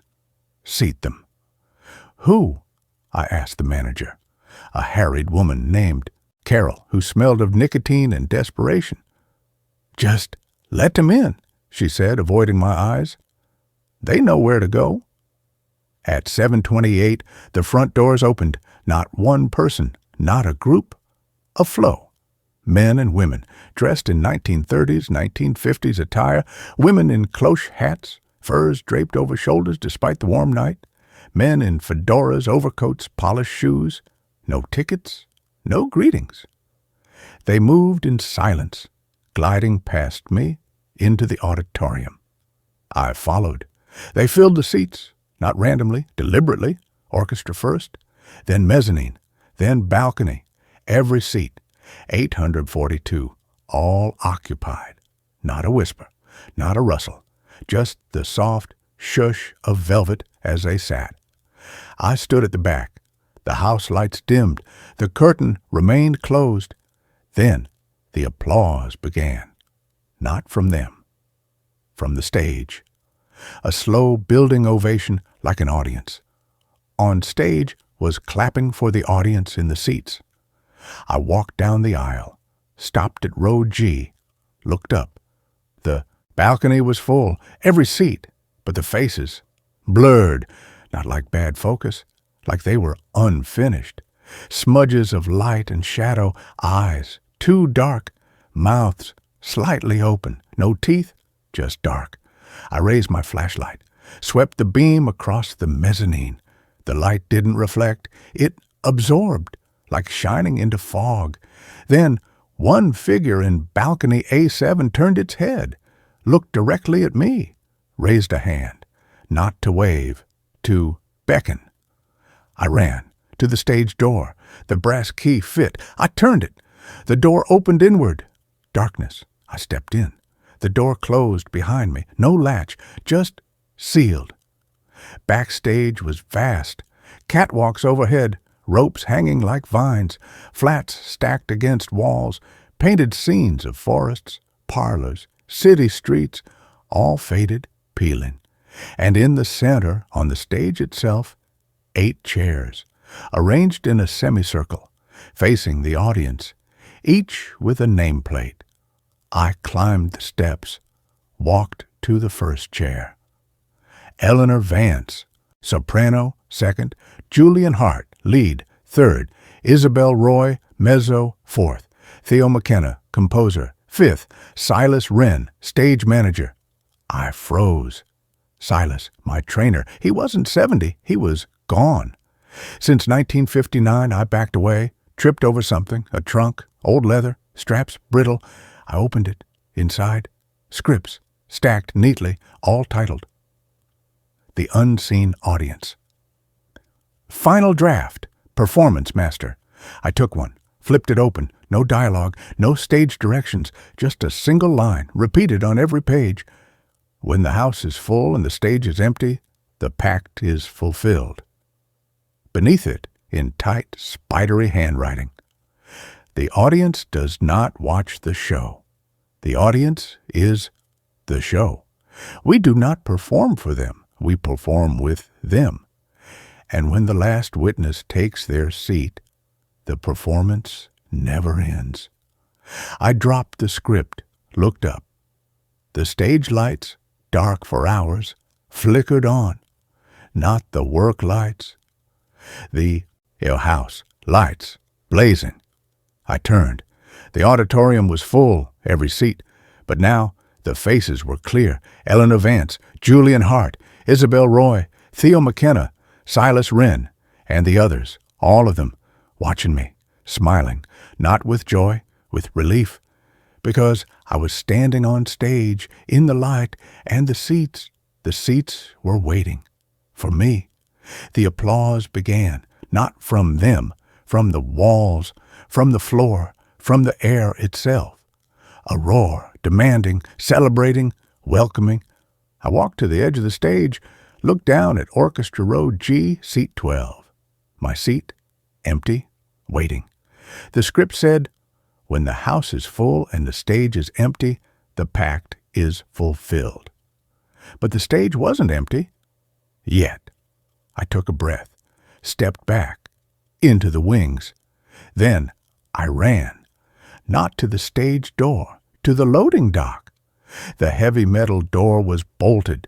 I threw my weight against it, once, twice. It groaned open, cold night air. I stumbled, out, didn't stop, ran 6 blocks, didn't look back.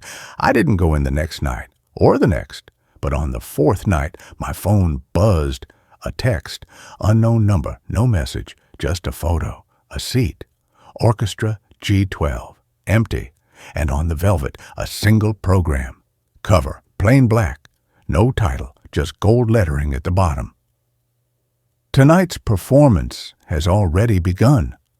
I deleted it, blocked the number, but that night as I lay in bed, I heard it. Through the walls, through the city, faint, rising. Clap from the east, clap, clap from the south, clap, clap, clap. Growing, converging, a standing ovation. For me, because I was the only one left, the last witness, and the pact. The pact required a full house. I sit in my apartment now. The lights are off. The city hums outside, but beneath it, the applause, louder, closer. I know what happens when it reaches my door. They won't force it open. They'll wait. Because the Marlowe Grand doesn't take, it invites. And when the final seat is filled, the performance continues forever. The front door just opened, not by me, by itself. A draft, cold, carrying the scent of beeswax and old velvet, and from down the hall, the sound of footsteps, soft, deliberate. Step, pause, ascending. Not to my floor, to the theater. They're holding my seat. I stand, walk to the door, look down. On the welcome mat, a single ticket. Gold foil, no date, no time. Just Orchestra, G12. Reserved. I pick it up. It's warm, like it's been held. I don't put on a coat. I don't lock the door. I walk. The streets are empty. The city sleeps. But the Marlowe is alive. The marquee flickers. The missing letters return. Marlowe, grand. And beneath them, new ones, burning bright. Tonight, one night only, the unseen audience. The doors open as I approach. Inside, the lobby is full, not with people, with presence. The chandelier blazes, the red carpet gleams. I walk down the center aisle. No usher, no Silas, just the quiet hum of anticipation. I reach Orchestra G12. Sit. The seat is warm. The curtain rises. The stage is empty. But the applause is thunderous. And as I join in, clapping, tears streaming, heart full, I realize something. The performers aren't late. They're already here, in every seat, in every breath, in every clap. We are the show. We always were. And the curtain, it never falls. That brings this story to a close. Let's carry on to the next one. The room. My landlord told me never to open. I needed a place to stay fast. My savings were down to 372 hours. My car had died on the shoulder of I-80 near Scranton, and my phone had been pinging warnings about overdue rent on my old apartment for 3 days straight. When I found the listing, a whole floor of a historic Victorian house, utilities included, available immediately for $450 a month, I didn't hesitate. It felt like divine intervention, or desperation masquerading as luck. The house stood on the edge of the old Greenwood Heights neighborhood, a once prosperous enclave of late 19th century homes now fraying at the seams. Most had been restored, gentrified, turned into boutique B&Bs or yoga studios. But 138 Holloway Lane hadn't. It loomed instead, a 3-story gabled monstrosity with peeling slate-gray paint, a sagging front porch, and soot-stained bay windows draped in yellowed lace. The yard was overgrown with waist-high Queen Anne's lace and thorny brambles, and the wrought iron fence hung off its hinges like broken teeth. The landlord, Mr. Alden, met me at the curb. He was in his late 70s, thin as a coat hanger, with milky eyes and hands that trembled even when still. He wore a threadbare tweed vest over a collarless shirt and smelled faintly of camphor and damp wool. He didn't shake my hand, just nodded, keys clinking in his palm like loose teeth in a skull. "You're the young man from the email," he said. His voice was dry, papery, like pages turning in an old ledger. "I am. Jacob Reeves." He studied me for a long moment, as if weighing whether I was worth the effort. "3rd floor, back unit. Bathroom shared with the 2nd floor, though no one lives there anymore.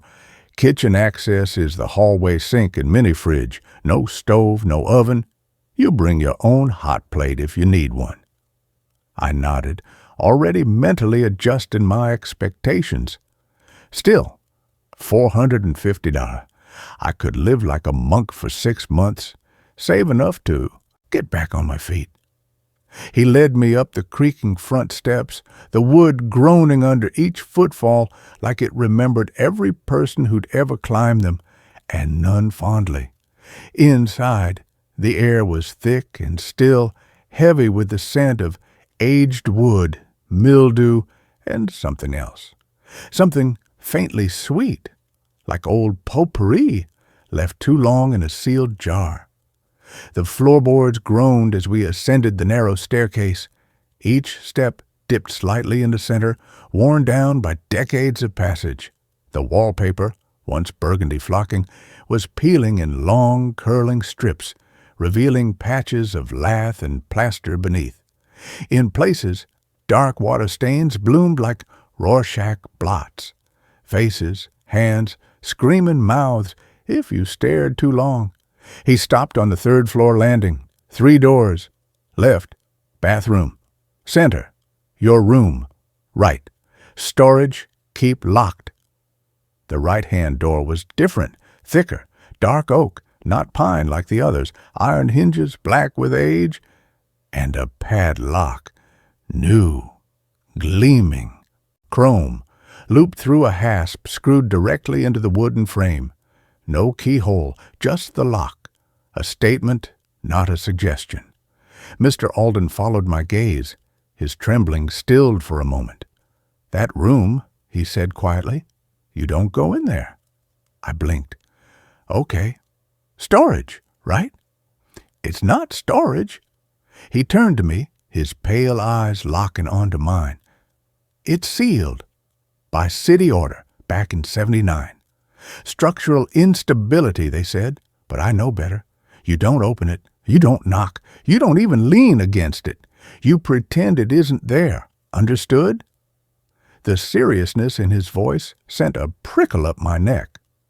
"Understood," I said, though my mind was already cataloging the anomalies, the new lock on a door supposedly untouched since 1979, the lack of dust on the hasp, the way the wood around the frame looked smoother, like it had been recently handled.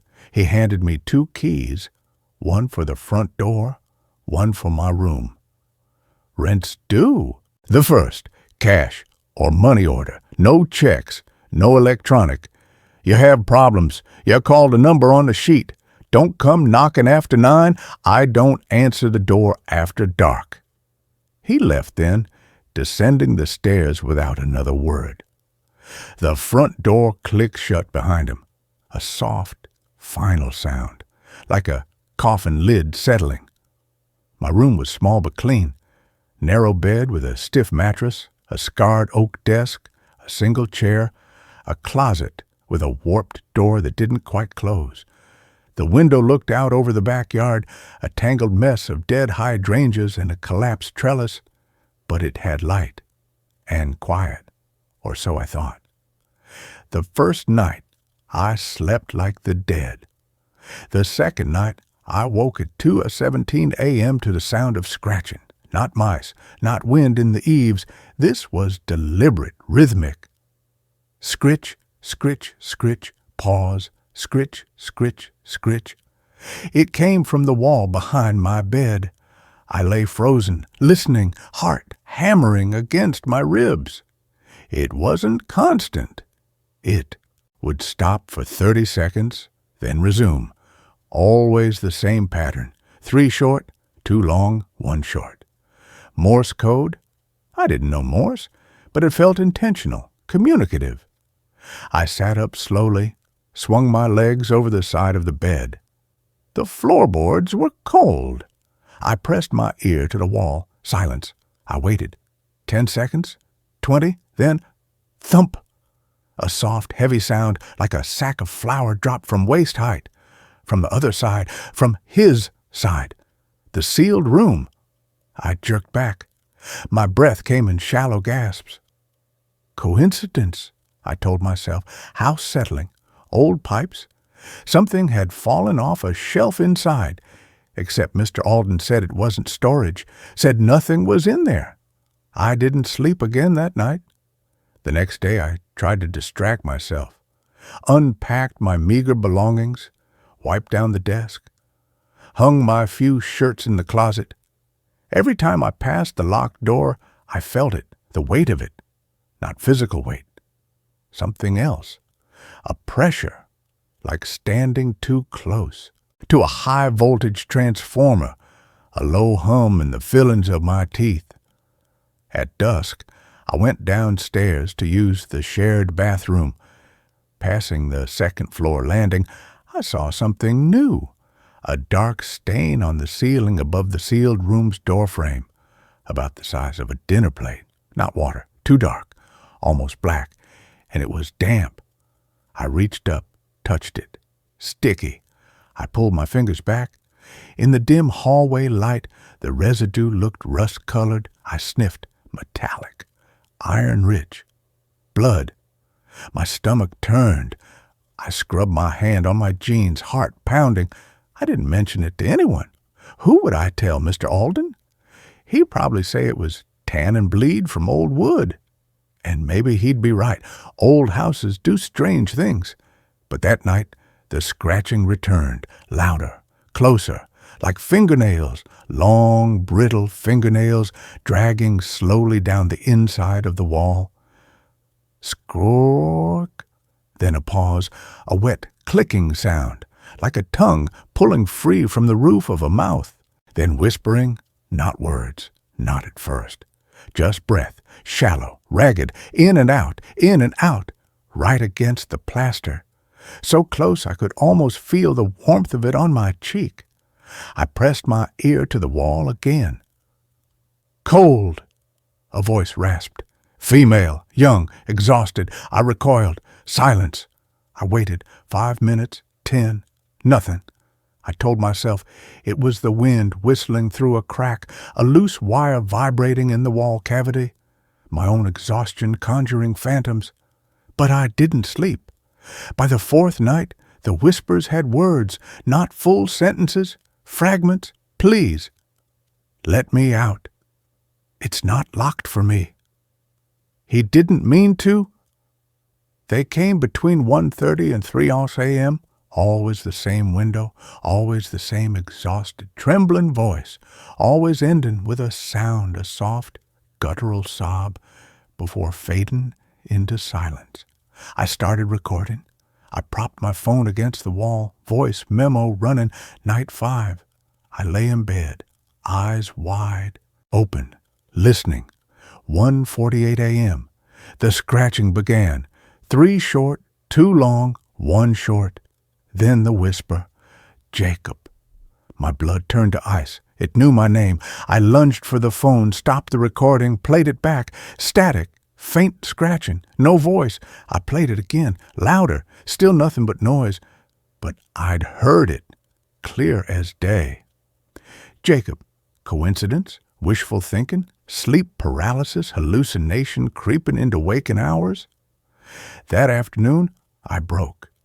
I went to the public library downtown, a squat brick building that smelled of disinfectant and old paper, and asked the elderly librarian if she knew anything about 138 Holloway Lane. She looked up from her desk, glasses sliding down her nose. The Holloway place? Oh, dear. Yeah, old Victorian. Landlord's an older man. Alden? Silas Alden. Lives in the carriage house out back. Keeps to himself. She lowered her voice. That house, it's got a history. She brought me a microfiche. Real. Greenwood Gazette, April 12, 1979. Headline, Local woman missing after argument with landlord's son. The article was brief. Eleanor Voss, 24, last seen April 8, 1979, entering 138 Holloway Lane to view a rental unit. Reported missing by her roommate 2 days later. Police questioned Silas Alden and his son, Daniel Alden, 22. Daniel claimed he'd shown her the third-floor unit. She'd declined and left. No evidence of foul play. Case went cold. A follow-up 2 months later. Daniel Alden found dead in family home. Cause, accidental fall downstairs. Autopsy revealed high levels of barbiturates and alcohol.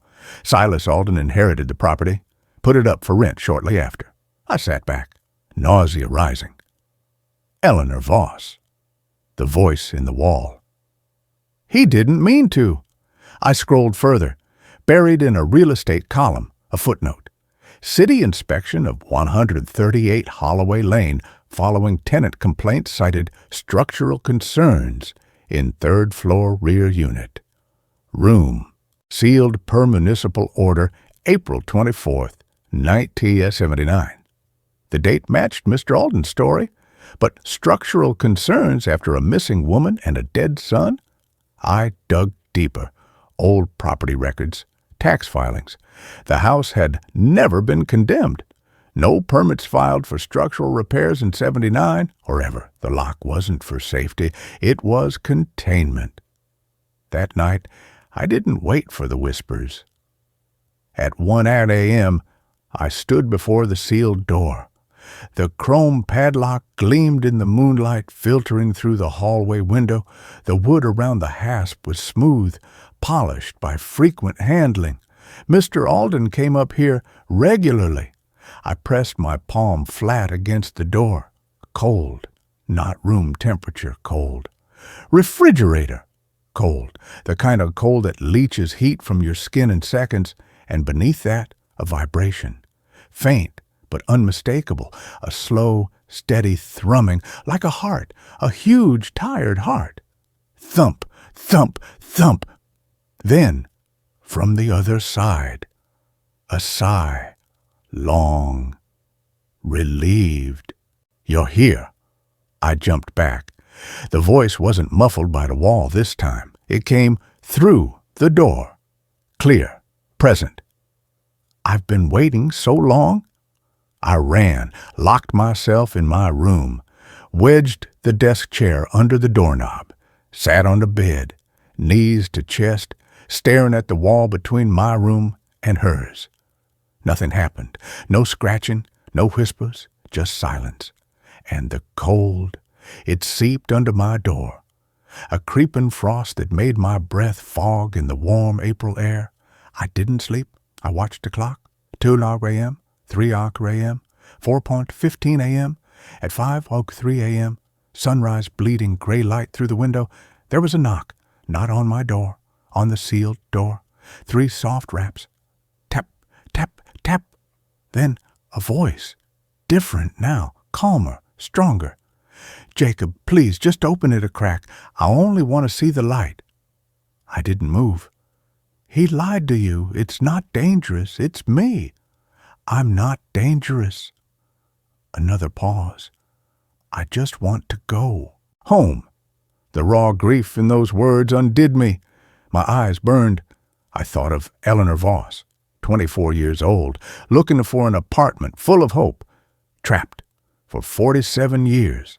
I stood, walked to my door, listened. Silence. I crept into the hallway. The sealed door stood as before, lock gleaming, but the air thicker, heavier, and the cold intense now, like standing in front of an open freezer. I reached out, stopped inches from the wood. "Don't," a voice in my head screamed.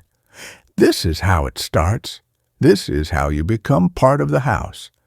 But another voice, quieter, older, whispered, "She's been alone for longer than you've been alive." I touched the door. The cold bit deep. My fingers went numb instantly, and then I felt it, a hand, on the other side, pressing back, fingers aligning with mine, palm to palm, separated only by 2 inches of oak and decades of silence. A sob broke from my throat. "Please," she whispered, "just the lock." Looked at the padlock. New. Chrome. Standard hardware store issue. I had a multi-tool in my duffel, a small pair of bolt cutters in the side pocket, left over from a camping trip last summer. I went back to my room. Got it. Stood before the door again. The thrumming had stopped. The cold lessened slightly. It was waiting. I slid the cutters around the shackle, squeezed. The metal groaned. "No," I thought. "This is insane. You're about to open a door sealed for a reason." But my hands moved anyway. Click. The lock fell open. I lowered the cutters, reached for the hasp. My fingers trembled. I lifted it, pushed. The door didn't swing open. It resisted, just slightly, like something soft was pressed against the other side. I pushed harder. It gave, an inch. A breath of air, frigid, smelling of dust and dried roses and something faintly coppery, washed over me. Darkness yawned beyond the crack. Then a sound, not a whisper, a laugh, low, guttural, wrong. It wasn't Eleanor's voice. It was deeper, older, layered, like multiple voices speaking at once, slightly out of sync. "Finally," it sighed. The door flew open. I stumbled back, falling hard on my ass, the bolt cutters clattering away. The room beyond wasn't empty. It wasn't full of furniture or boxes or debris. It was occupied. The walls, every inch, were covered in writing. Not scribbles, not frantic scrawls. Neat, precise, looping cursive, thousands of lines, millions of words, covering the ceiling, the floorboards, the inside of the door I'd just opened. All the same phrase repeated over and over in fading ink and fresh blood alike. "I am still here." In the center of the room stood a chair, wooden, straight-backed. On it sat a figure, tall, thin, dressed in rotted 1970s floral print, a dress once yellow, now stained brown with age and worse.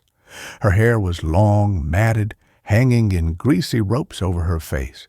She didn't move, didn't breathe, but her head slowly, impossibly tilted toward me. The hair parted. Her face wasn't decayed. It was preserved, pale, smooth, unnervingly intact. But her eyes were gone, not empty sockets, not decayed, sealed. Thin, translucent membranes covered the lids like cataracts, but thicker, pulsing faintly, rhythmically.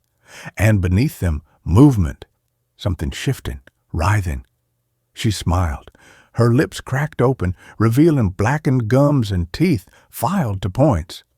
"You shouldn't have opened it," she said, her voice now a chorus of whispers, all ages, all genders, all terrified. "But thank you." She stood, too smoothly, too jointlessly. Her limbs didn't bend right. Her elbows reversed as she raised her arms. The membranes over her eyes bulged. Pop! They split. Not blood, not fluid.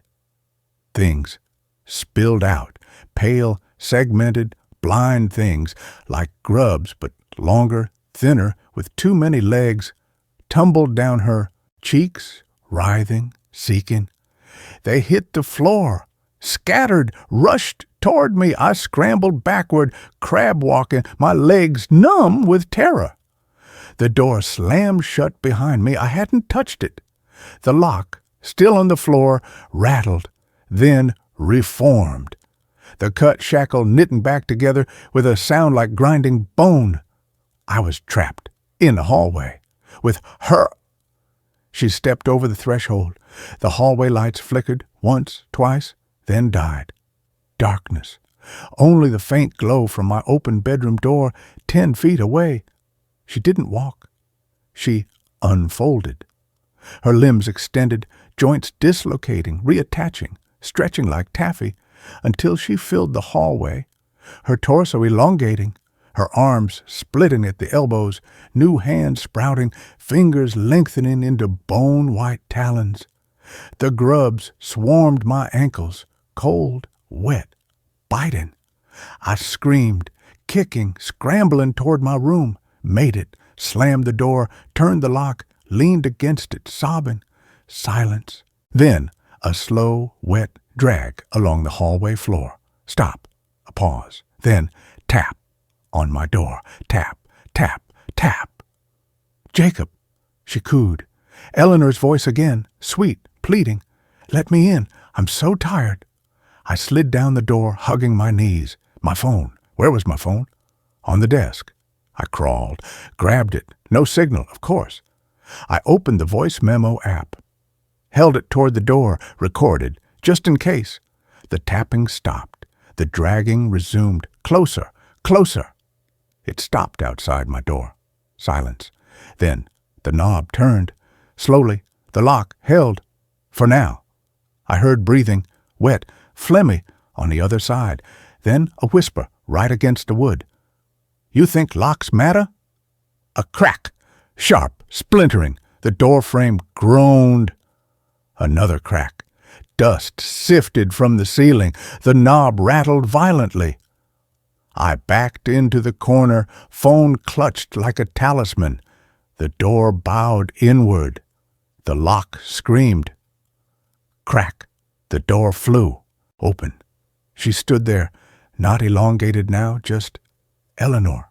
Hair brushed back, face clean, eyes wide, brown, human.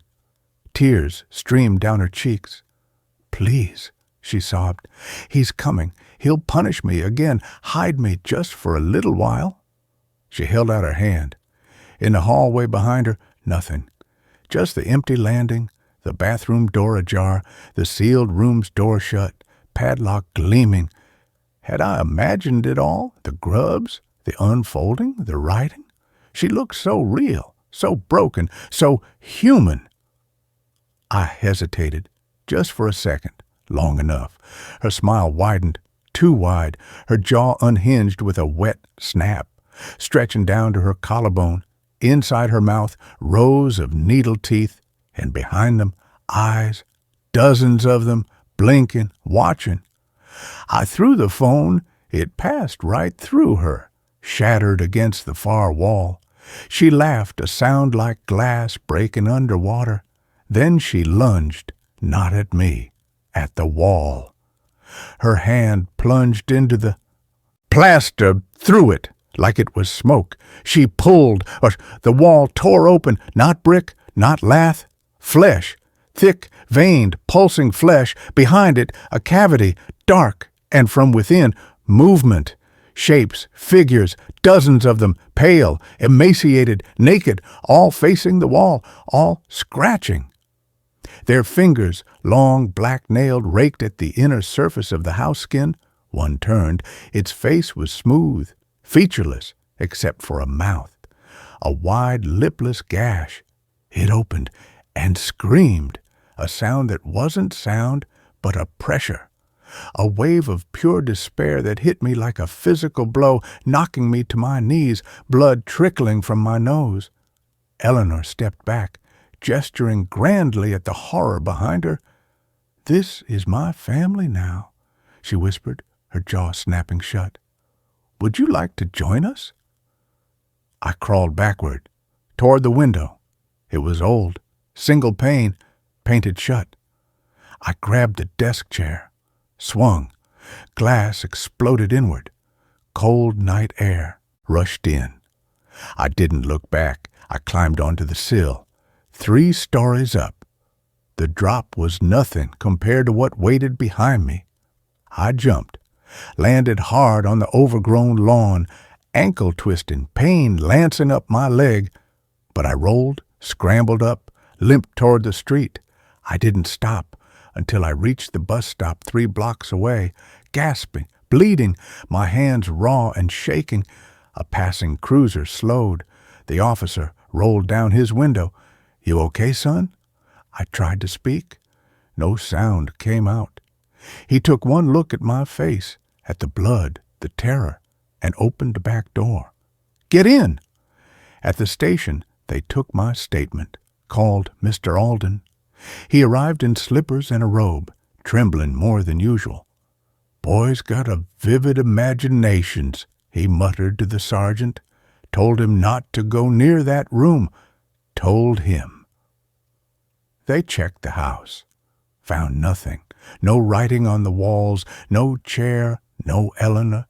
Just an empty, dusty room with a broken padlock on the floor.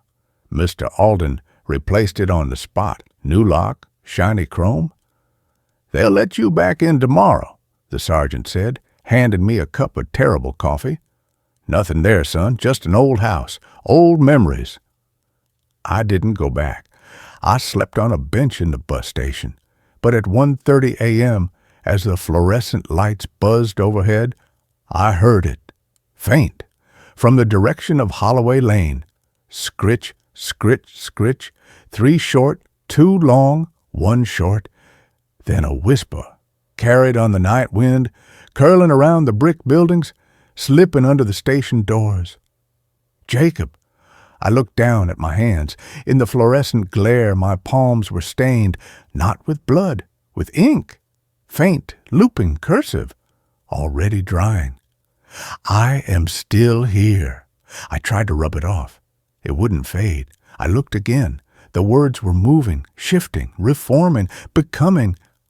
I am coming. Outside, a car engine turned over. Headlights swept across the window. A black sedan, old boxy from the 70s, idled at the curb. The passenger window rolled down. Mr. Alden wasn't driving. In the driver's seat, silhouetted, face in shadow, someone taller, thinner. One hand rested on the wheel, long fingers, too many knuckles. The other hand lifted, waved slowly, then pointed, not at me, at my chest. I looked down. Beneath my shirt, something pulsed, a faint, rhythmic thump. Thump, thump, thump. The same as the door, the same as a heart in the wall. The sedan drove away. I sat on the bench. I didn't run. What's the point? It's not in the house anymore. It's in me. I can feel it settling, nesting, rewriting my bones from the inside out. The whispers have changed. They don't come from Holloway Lane. They come from behind my eyes. When I close them, I see the room, the writing, the chair, the figures in the wall, and Eleanor no longer pleading, smiling, waiting, patient. Because she knows. The lock was never on the door. It was on me, and I opened it. Now it's just a matter of time. The hunger's starting, not for food, for silence, for the quiet behind the walls, for the scratching to stop, for the door to open, all the doors, and let the family in. I hear them now, in the vents, in the pipes, in the hollow spaces between the walls of this bus station, scratching, whispering, calling my name. They know I'm close. They know I'm ready. I'm writing this on my phone, battery at 3%, signal none. But it doesn't matter. It'll get out. It always does, just like the words on my skin, just like the thing in my chest.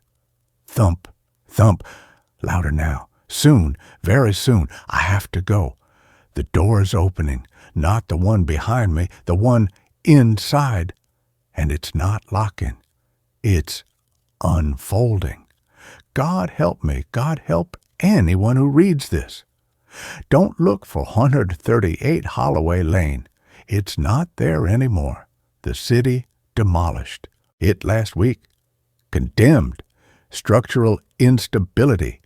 They found things in the walls, things they wouldn't talk about, but the foundation's still there, and the basement, and the room.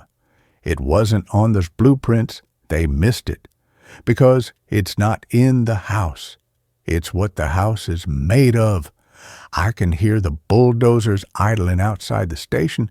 They're here for me, not to take me away, to deliver me back home. The door's almost open, the light's so bright, so beautiful, so cold. I'm not afraid anymore. I understand now. The lock wasn't to keep her in. It was to keep us out. Until we were ready, until we opened. Forgive me, I have to let them in. I have to. The door is open. That's where this story ends. Let's continue with the next. I rented a room that comes with a previous tenant still living in it. I should have known something was wrong the moment I saw the listing. It popped up on a sketchy rental site I only used in emergencies.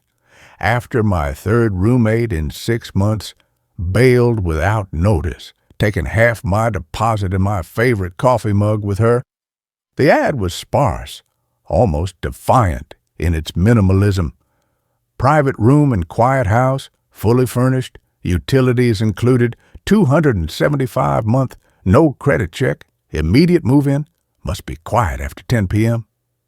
No photos, no address, just a cross street in the old mill district of Blackwater Falls, a town I'd only heard of in passing. The contact number led to a voicemail with a voice so soft it was almost a whisper.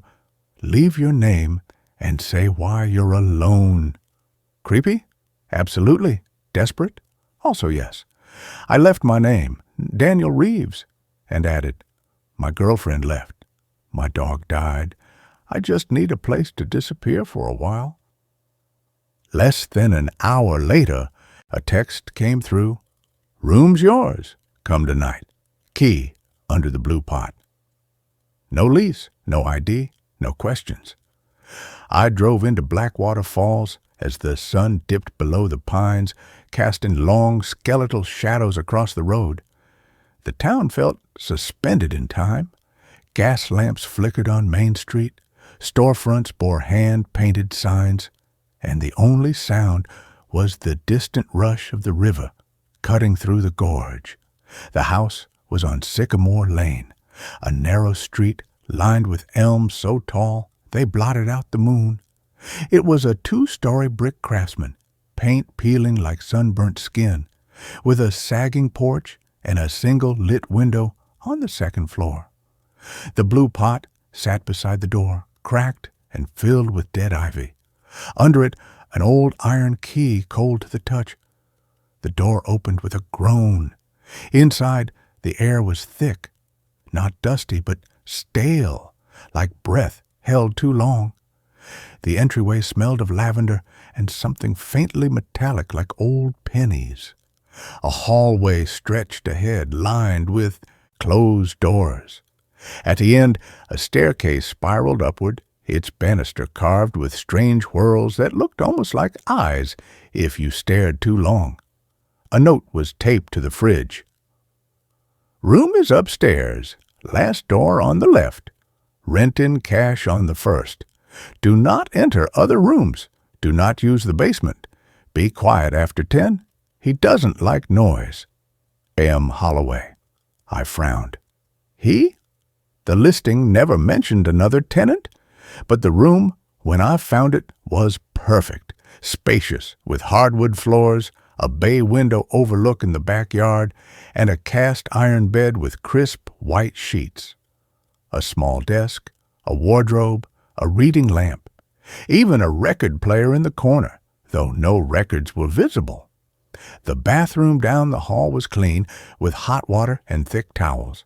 It felt staged, like a museum exhibit titled Life of a Normal Person.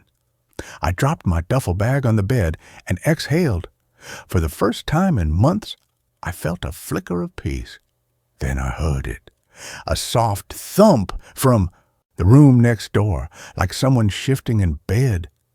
I froze. The house was supposed to be empty, except for me. I checked the door I just passed, second on the left. It was slightly ajar.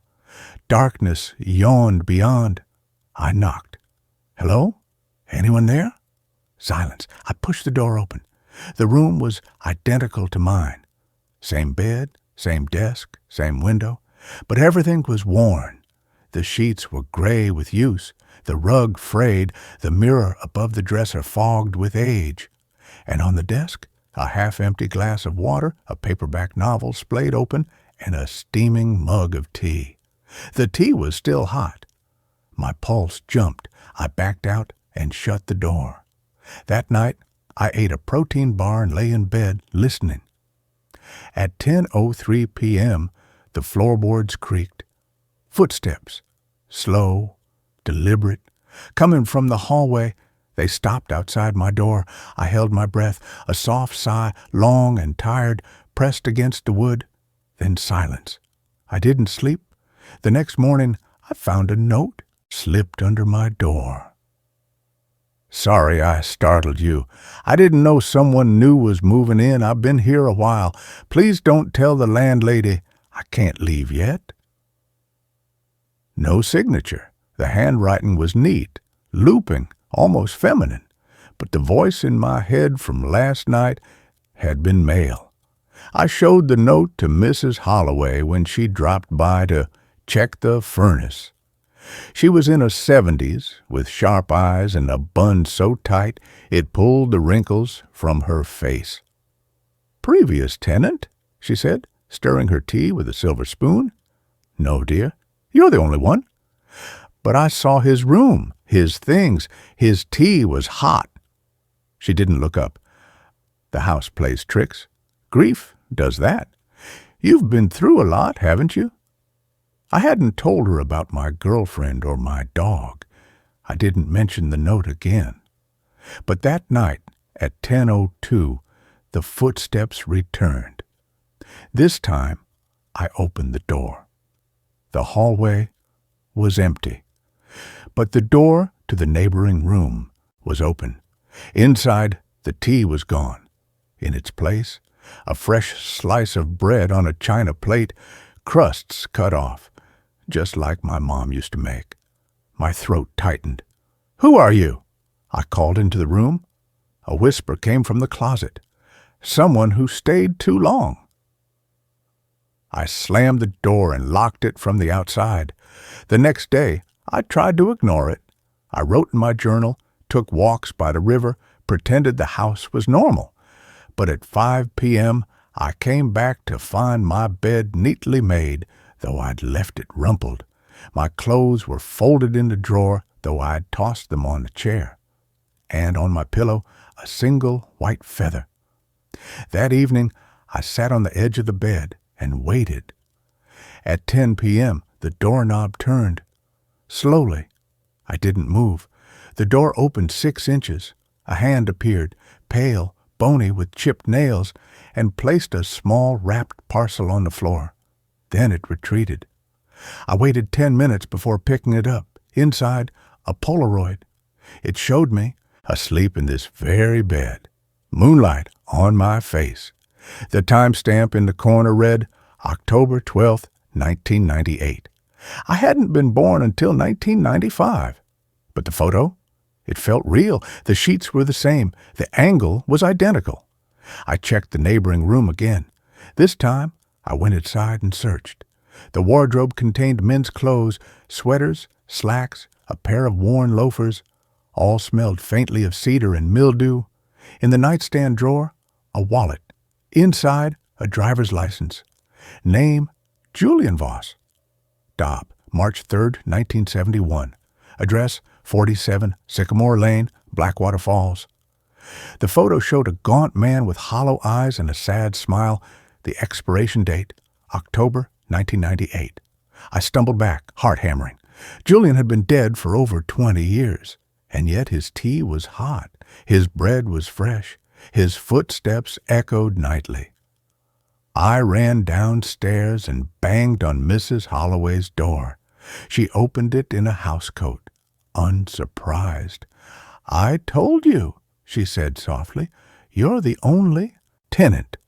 "But Julian Voss lived here. He never left," she interrupted. "Not really." She invited me in and poured 2 cups of tea. The steam curled like ghosts. "Julian rented that room in 1996, she said. "He was a writer, quiet, kind.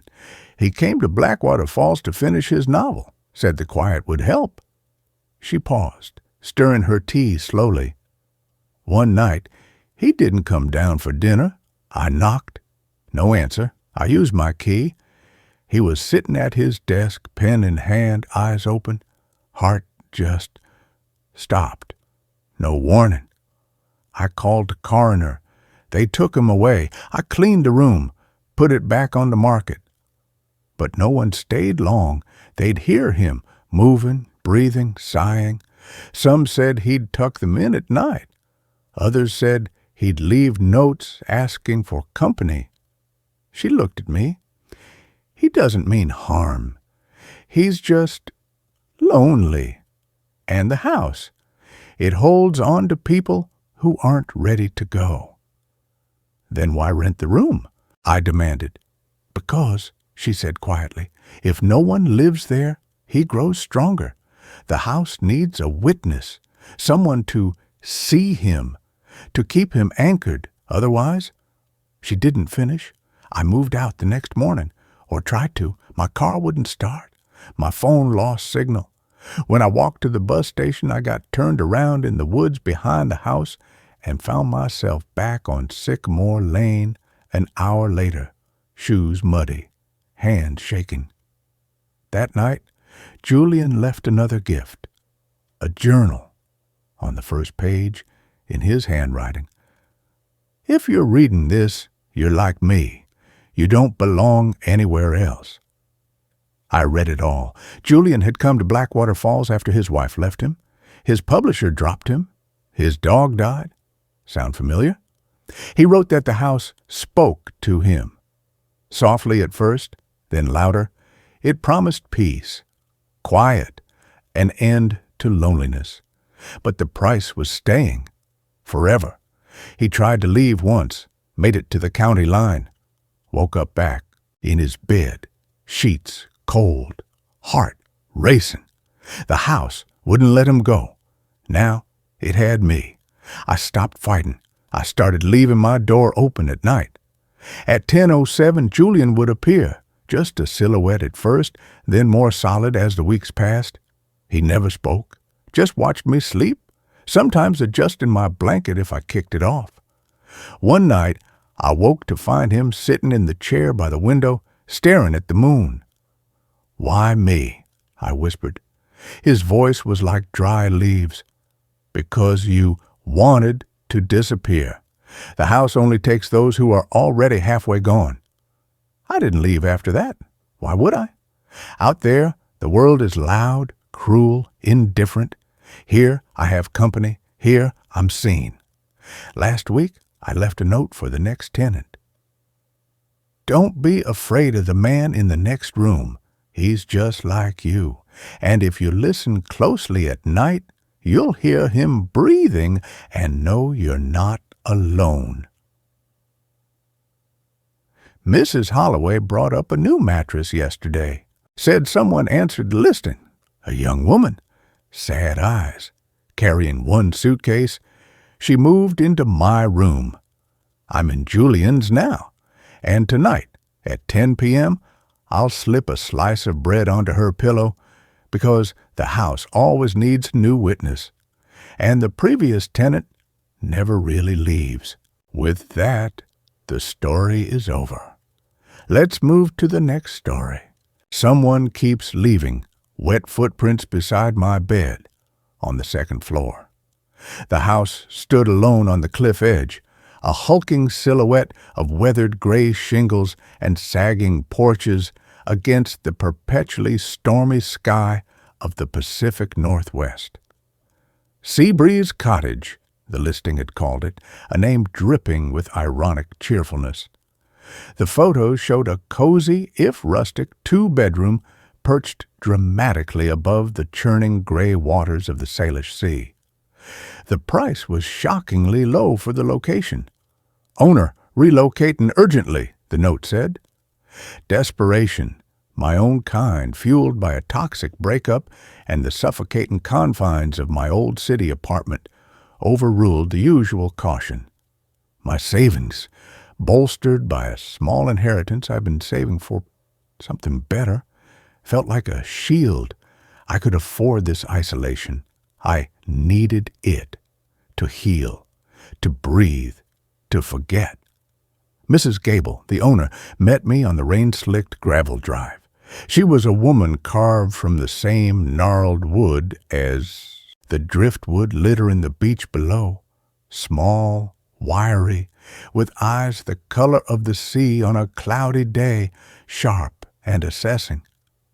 She handed me the keys without a word, her gaze fixed on the second-floor window above the porch.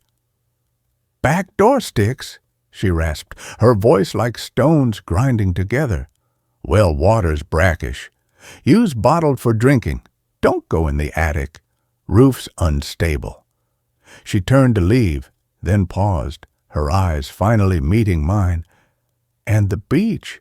Stay off it after dark. The tide. It's hungry." Before I could ask what she meant, she was gone, her ancient pickup vanishing down the muddy track in a spray of gravel. The inside smelled of salt, damp wool, and wood smoke, a comforting, if slightly stale blend. The ground floor was functional, a small kitchen with a temperamental stove, a living room dominated by a stone fireplace blackened with soot, and a narrow staircase leading up. My bedroom was at the front, the one with the view of the endless, restless ocean. It was small, dominated by a heavy iron bedstead with a sagging mattress. The air was colder here, carrying the constant low roar of the surf. And the smell, beneath the salt and wood smoke, there was a faint, persistent tang of brine like seaweed left to rot in the sun. I unpacked slowly, the crash of waves a constant rhythmic counterpoint to my thoughts. The silence, when the wind dropped, was profound, but it never felt empty. It felt occupied. The first morning, I woke to the weak gray light filtering through the thin curtains, and to the footprints. They were right beside the bed, on the worn, faded rug, not on the wooden floor, but clearly imprinted on the rug. Small, bare feet, and unmistakably wet. Not just damp, deeply saturated, leaving dark spreading stains on the pale fabric, the edges beaded with moisture that hadn't yet evaporated. The prints were close together, as if whoever made them had been standing very still, perhaps looking down at me while I slept. My heart slammed against my ribs. I scrambled out of bed, backing away. Impossible. The house was miles from any neighbor. Mrs. Gable was gone. The only entrance was the front and back doors downstairs, both locked from the inside. And this was the second floor. How? Raccoons? I'd heard them in the walls sometimes, but raccoons didn't leave distinct human-like footprints. And they certainly didn't climb 2 flights of stairs just to stand silently beside my bed and get the rug wet. I told myself it was a nightmare, a trick of the light on a damp rug. Maybe I'd tracked in seawater unknowingly. But I hadn't been to the beach. I hadn't even been outside except to carry in my bags. I spent the day cleaning the rug with towels, the damp patch stubbornly resistant, the smell of salt stronger in that spot. That night, I slept with the light on, every nerve ending prickling. I heard nothing but the wind and the waves. In the morning, the rug was dry, no footprints. Relief, warm and sweet, washed over me. Just stress, just your imagination running wild in this isolated place. It happened again 3 nights later. 3:17 a.m. I woke with a jolt, my skin prickling with the sudden intense feeling of being watched. The room was freezing, far colder than the usual chill. My breath plumed in the air, and there they were, fresh, darker this time. The wetness hadn't just stained the rug, it had soaked through, leaving damp patches on the wooden floor beneath. And the prints? They were closer to the bed, almost touching the edge of the mattress. I could see the distinct outline of the ball of the foot, the heel, the 5 separate toes. Small? Child-sized? The salt smell was overpowering, mixed now with the sharp, clean scent of ozone like after a lightning strike. I didn't move, didn't breathe. I just stared at those impossible wet marks on the rug, feeling the icy dread seep into my bones. They weren't just there. They felt deliberate, as if whoever left them wanted me to see them, wanted me to know they'd been standing there watching me sleep. I called Mrs. Gable the next day. The number was disconnected. I drove to the P.O. box listed on the lease. Empty. Panic, cold and slick, started to coil in my gut. I was truly alone here, with whatever was leaving those footprints. I started checking the house obsessively, locking the interior door at the bottom of the stairs at night, placing flour on the landing to catch tracks. Nothing. The flower remained undisturbed. The footprints only appeared beside my bed, on the rug, always after I'd been asleep for hours. The cold spots always preceded them, a sudden, localized drop in temperature that made my teeth chatter, centered right beside the bed. And the sound, sometimes just before I woke, I'd hear it, not footsteps, a soft, rhythmic drip, drip, drip, like water falling from a wet sleeve onto the floor. But there was never any water on the floor, only the prints on the rug. Research became my obsession. Between staring out at the churning sea and trying to write, my notebook remained mostly blank, I scoured the local library's microfiche. Seabreeze Cottage, built 1890s, owned by the Henderson family for generations. Fishing family, tragedy, 1921. Newspaper headline, local fisher boy, 8, swept away during storm. The article was brief, grim. Young Thomas Henderson had been playing on the rocks below the cottage when a rogue wave, larger than the others, had snatched him from the shore. They never found the body. The cottage stood empty for years after that, the article noted, before being sold. My blood ran cold. Thomas Henderson, 8 years old, swept out to sea, and the footprints, they were small, child-sized. The salt smell, the drip of seawater, the cold that felt like the deep ocean, Mrs. Gable's warning, the tide, it's hungry. That night I didn't sleep. I sat in the armchair by the window, a heavy blanket around my shoulders, a flashlight, and a kitchen knife on the small table beside me, my eyes fixed on the patch of rug beside the bed. The storm outside intensified, rain lashing the windows, wind howling around the eaves like a banshee. The roar of the surf was deafening, a hungry pounding rhythm that vibrated through the floorboards. The cold came around 2:30 a.m., not gradual, a sudden bone-deep chill that made the blanket feel like tissue paper. My breath fogged thickly. I gripped the knife handle, my knuckles white. Plink! A single drop of water hit the rug beside the bed, dark spot blooming instantly. Plink! Another. Closer. The air grew thicker, heavier, saturated with the smell of the sea, not just salt, but the deep, cold mineral smell of the open ocean, mixed with the rotting sweetness of kelp and the sharp tang of brine. The temperature plummeted further. My teeth chattered uncontrollably. I shone the flashlight towards the spot. Nothing, just the darkening wet patch on the rug. Then I saw it, not a shape, a displacement. The air above the wet spot shimmered like heat haze off asphalt, but cold, and within that shimmer 2 small bare feet materialized, hovering just above the rug dripping dark water.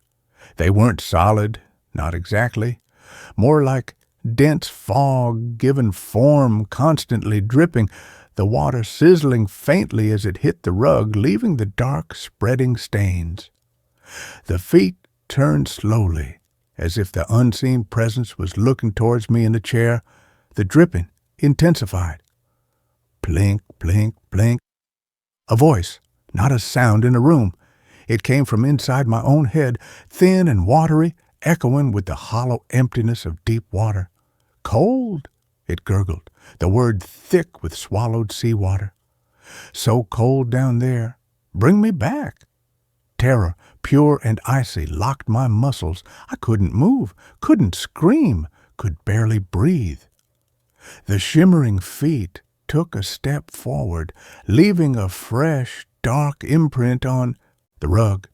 Another step. Closer to the bed, closer to me. The cold intensified, a physical pressure on my chest. The voice came again, more urgent, more desperate. Warmth. Need warmth. You have warmth. I squeezed my eyes shut, tears freezing on my cheeks. It's not real. It's the storm, it's grief, it's your mind. But the cold was real, the smell was real, the wet spot on the rug was spreading under the invisible feet. Suddenly, a new sound cut through the storm's roar and the gurgling voice, a sharp, insistent crack, like old wood splitting under immense pressure. It came from the attic, directly above my bedroom. Mrs. Gable's warning echoed, "Roof's unstable." But this didn't sound like the roof. It sounded like something inside. The attic was straining against the floorboards. The dripping stopped. The intense cold receded slightly like a tide pulling back.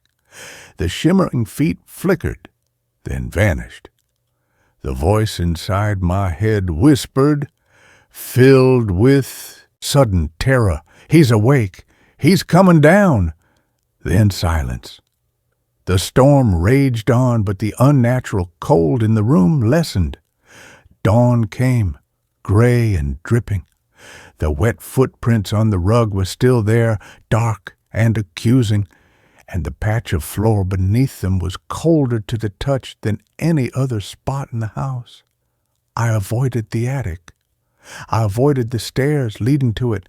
I spent days jumping at every creak, every groan of the old house.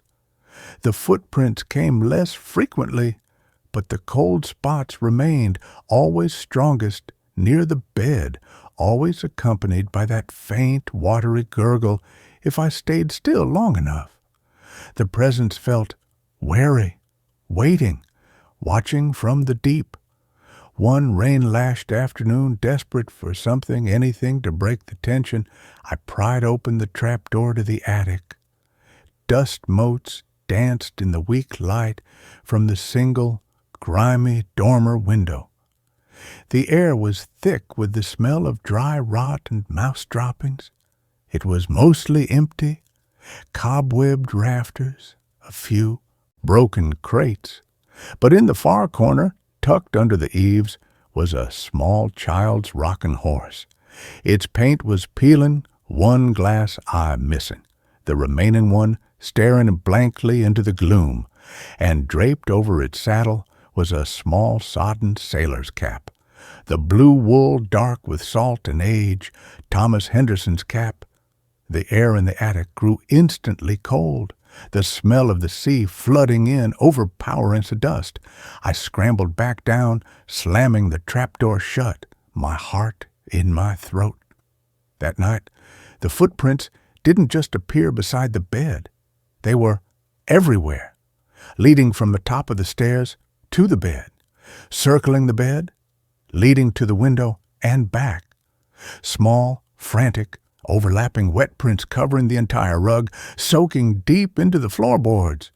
The cold was a physical force, making the iron bed frame feel like ice. The dripping was constant. Plink, plink, plink, plink. A frantic rhythm. And the voice was no longer a whisper. It was a chorus of wet, gurgling pleas, overlapping, desperate. Cold. Bring me back. He's coming. Need warmth. Don't let him take me back to the wet dark. I huddled under the blankets, the knife clutched in my hand, tears streaming down my face. The storm outside reached a fever pitch, the wind screaming like a thing in agony. And then, from the attic, came the sound again. Not a crack this time, a slow, heavy drag, like something wet and immensely heavy being pulled across the floorboards. Scrape, drip, scrape, drip, moving towards the attic stairs. The dripping beside the bed stopped abruptly. The wet footprints seemed to shrink back, as if recoiling. The gurgling pleas turned to a single, high-pitched whimper of pure terror. He's here. The trapdoor at the top of the stairs rattled violently, not from the wind, from the other side. Something was trying to push it open. The heavy bolt I'd added myself held, but the wood groaned in protest. Rain lashed the windows, the storm raged, and from the other side of the bolted trapdoor, a new sound emerged, deep, guttural, wet, like stones grinding together under fathoms of water, a sound of immense age and bottomless hunger. It wasn't a voice. It was the sound of the deep ocean itself, given a terrible, grinding voice. It vibrated through the floorboards, shaking the bed. The cold in the room became absolute, stealing the breath from my lungs, frosting the inside of the windows. The wet footprints on the rug began to fade, not drying, but dissolving, as if being sucked back into the fabric of the house. The last thing I saw before I squeezed my eyes shut, praying for dawn, was the dark stain on the rug beside the bed, slowly forming into the shape of a small, outstretched hand, fingers grasping at the air, before vanishing entirely. I left at first light. I didn't pack. I just ran. I drove until the ocean was a distant memory, checked into a sterile, brightly lit hotel room with thick walls and the constant hum of traffic. I felt safe, warm. The salt smell was gone. For 2 nights, I slept deeply, dreamlessly. Last night, I woke to the sound of dripping, slow, rhythmic, plink, plink, plink. My blood turned to ice. I didn't want to look, but I had to. Slowly, I turned my head toward the floor beside the hotel bed. There, on the clean beige industrial carpet, were 3 perfect tiny bare footprints, dark, wet, leading from under the bed, and the air around them was frigid, carrying the faint, unmistakable tang of deep salt water and rotting kelp. On the nightstand, my phone lit up with a notification, not from a person, from a local news alert. Coastal alert, unusually high tide, expected tonight in Seabreeze area, residents urged to avoid beaches. The dripping continued. Plink, plink, plink.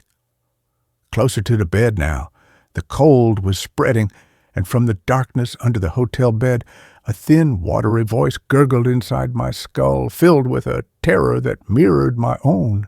He followed me. He followed me through the wet. He's hungry for warmth. He's coming up. The hotel room door handle began to turn, slowly, deliberately. The lock clicked open. The door creaked inward, revealing only the dimly lit hallway. But the smell of the deep ocean flooded the room, and the dripping sound was no longer just beside the bed. It was coming from the hallway, wet, heavy footsteps, slow, dragging, getting closer. The hunger of the tide doesn't stay at the shore. It follows the lost. And it always, always finds its way back to the warmth. And with that, this story comes to an end. Let's move on to the next one. The guest log at this bed and breakfast lists people who were never born. I didn't believe in ghosts, not the kind that moaned in attics or rattled chains. I believed in faulty wiring, carbon monoxide, sleep paralysis, and the human mind's uncanny ability to embroider silence into terror. That's why, when I found the Wren and Ivy, a quaint historic B&B in the Berkshire foothills, listed for $45 a night, I didn't hesitate. A month-long writing retreat, solitude, cheap rent, 0 distractions. Perfect. The listing photos were soft focus, slightly yellowed, ivy-draped stone, a wraparound porch with white wicker, leaded glass catching golden hour light. The host, Eleanor Voss, described herself as a retired librarian with a deep appreciation for quietude and local lore. Her emails were formal, almost archaic. Dear Mr. Ellis, yours in anticipation. The lilacs are particularly fragrant this season. She requested a deposit by check, mailed to a P.O. box in North Adams. Quirky, I thought. Old school charm. The drive up Route 2 grew lonelier with every mile. Trees closed in. My GPS sputtered and died 10 miles from the turnoff. I followed Eleanor's hand-drawn map, ink on lined notepaper, down a gravel track so overgrown it scraped the undercarriage. After nearly a mile of bone-jarring bumps, the trees parted. The wren and ivy wasn't quaint. It was a 3-story Victorian hulk, all gables and turrets, its honey-colored stone blackened with damp, its gingerbread trim sagging like rotten teeth. The ivy wasn't decorative. It climbed, thick and serpentine, swallowing first-floor windows. The porch dipped in the center. The wicker furniture was bleached and splintered, cushions long dissolved to dust. The leaded windows were grimy, some cracked, others patched with warped plywood. No lilacs, just the cloying stench of wet rot and something deeper, cold iron, wet stone, old blood. My stomach tightened. Scam, I thought, or worse. But my phone had 0 signal, and when I killed the engine, it made a final terminal clunk. I was stranded. Before I could gather my duffel, the front door opened. She stood in the gloom, a tall, skeletal figure in a high-collared black dress that might have been fashionable in 1895.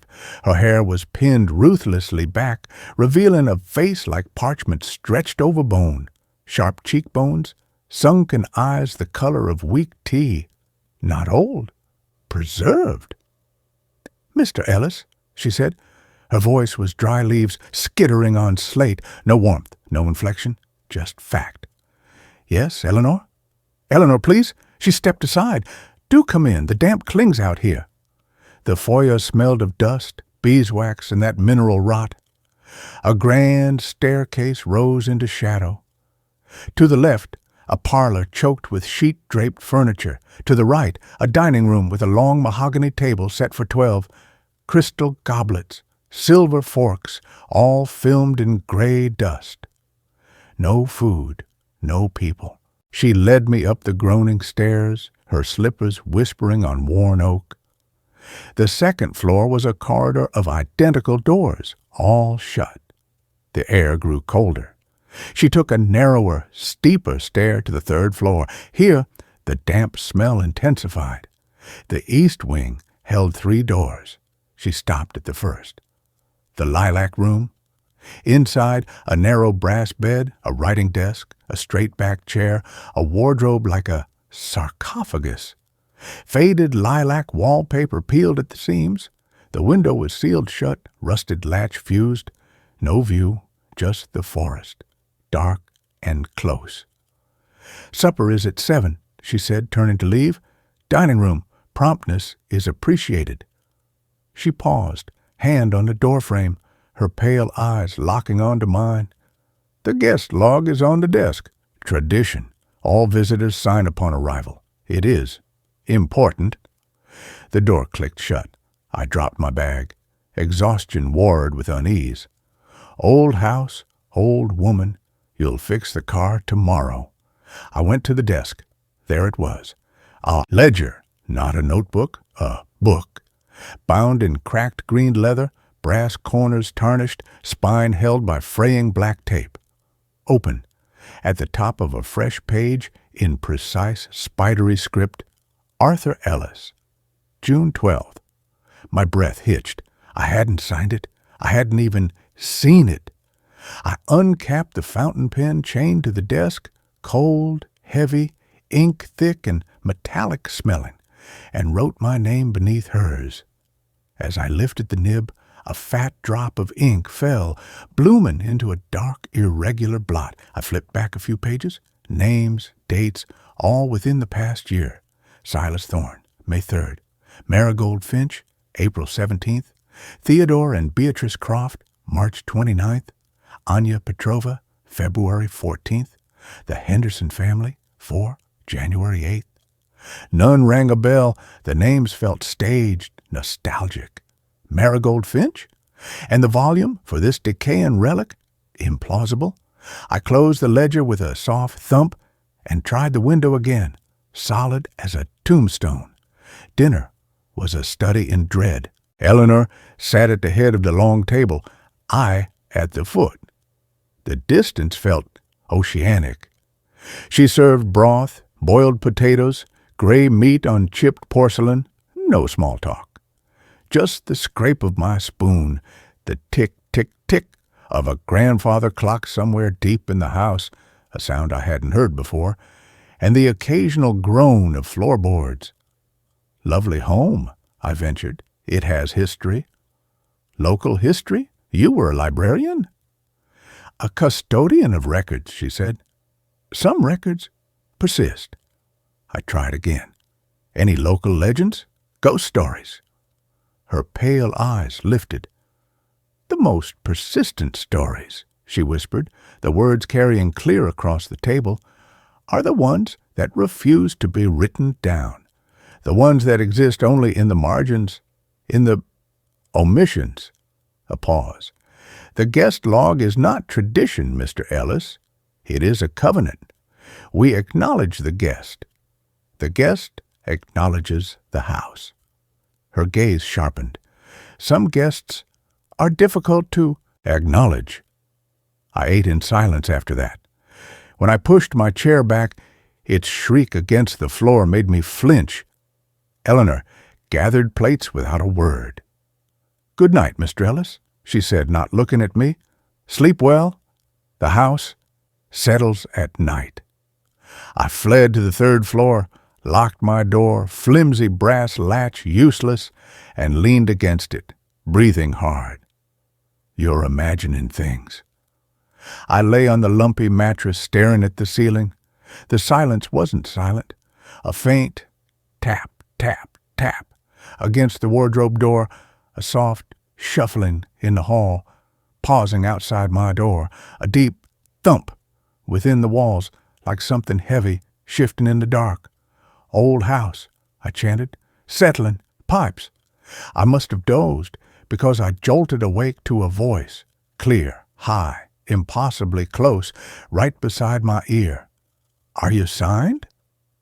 I scrambled back, fumbling for the light.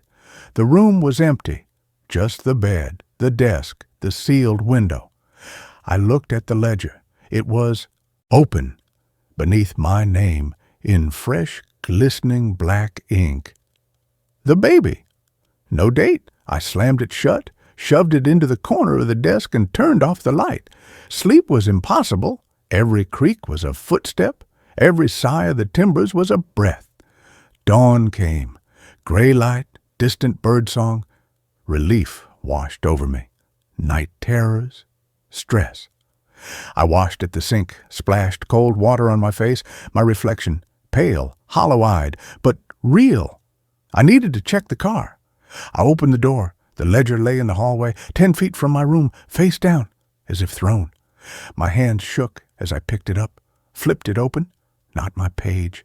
An older page, yellowed, brittle, faded brown ink. October 17th, 1898. Eleanor Voss. Jonathan Voss. And beneath Jonathan, in a shaky, blotted hand, stillborn.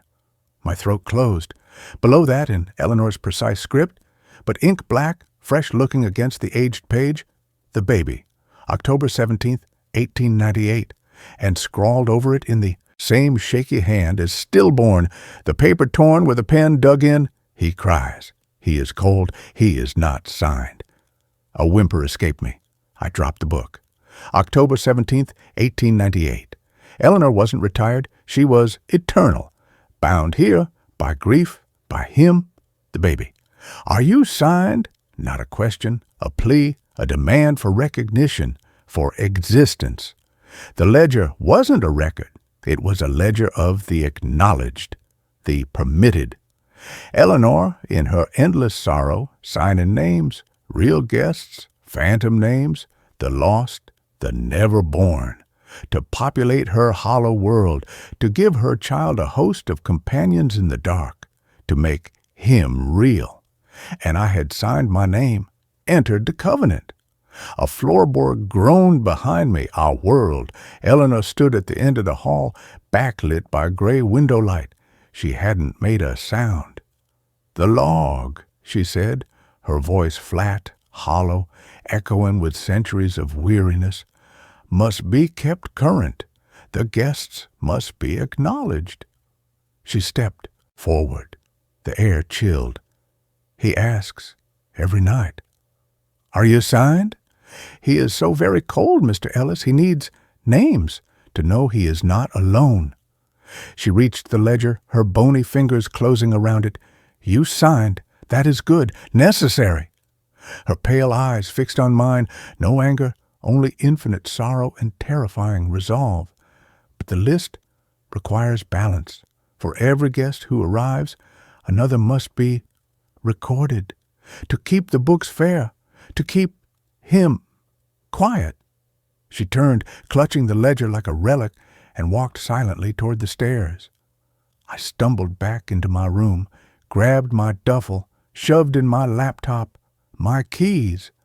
The keys, my hands trembling, I yanked the door open. The ledger lay on the floor again, right outside my door, open to a fresh page. Arthur Ellis, June 12th. Arthur Ellis. My signature, ink blot dark. The next guest. No name, just waiting. Downstairs, the grandfather clock began to chime. 7 times. Slow. Final. Supper. The shuffling returned. Closer, stopping outside my door. A soft tap, tap, tap. Not nails. A pin. I backed into the room, slammed the door, threw the useless latch. My eyes darted. Desk, window, sealed, wardrobe, the duffel bag, keys. I had the keys. The car was dead, but maybe if I got to the road, flagged someone down. I crept to the window, pressed my ear to the cold glass, listened. The tapping continued, steady, patient. Tap, tap, tap, tap. Then silence. I waited. 1 minute, 2, 5, nothing. Go. Now. I unlocked the door, eased it open an inch. The hallway was empty. The ledger was gone. My breath fogged in the cold air. I stepped out, moving fast, silent, toward the stairs. Halfway down the 3rd-floor corridor, I saw it, propped against the banister at the top of the grand staircase. The ledger, open, and on the top step, lined beside it, a fountain pen, the one from my desk, uncapped. A single drop of black ink hung from the nib, trembling. I didn't stop. I flew down the stairs 2 at a time, my duffel banging against my hip. The foyer yawned before me, darker than before. The front door, massive oak iron fittings, stood slightly ajar, a sliver of gray daylight. Hope surged. She left it open. I sprinted for it. My hand closed on the cold iron handle. I pulled. It didn't budge. I pulled harder, muscles straining. Nothing. It was locked from the outside, or held. I turned, panting. Eleanor stood at the foot of the stairs, the ledger in one hand, the pen in the other. She hadn't descended. She was just there. "He is quiet now," she said softly, "for the moment, but he will ask again, tonight, and the night after, and the night after that." She held up the pen. "The balance requires completion, Mr. Ellis. A name, a real name, someone who will come, someone you can invite." Her gaze drifted to my duffel bag, to the laptop inside, to the phone in my pocket. Still no signal, but it held contact lists, friends, family. "You signed your name," she whispered. "Now you must sign his guest."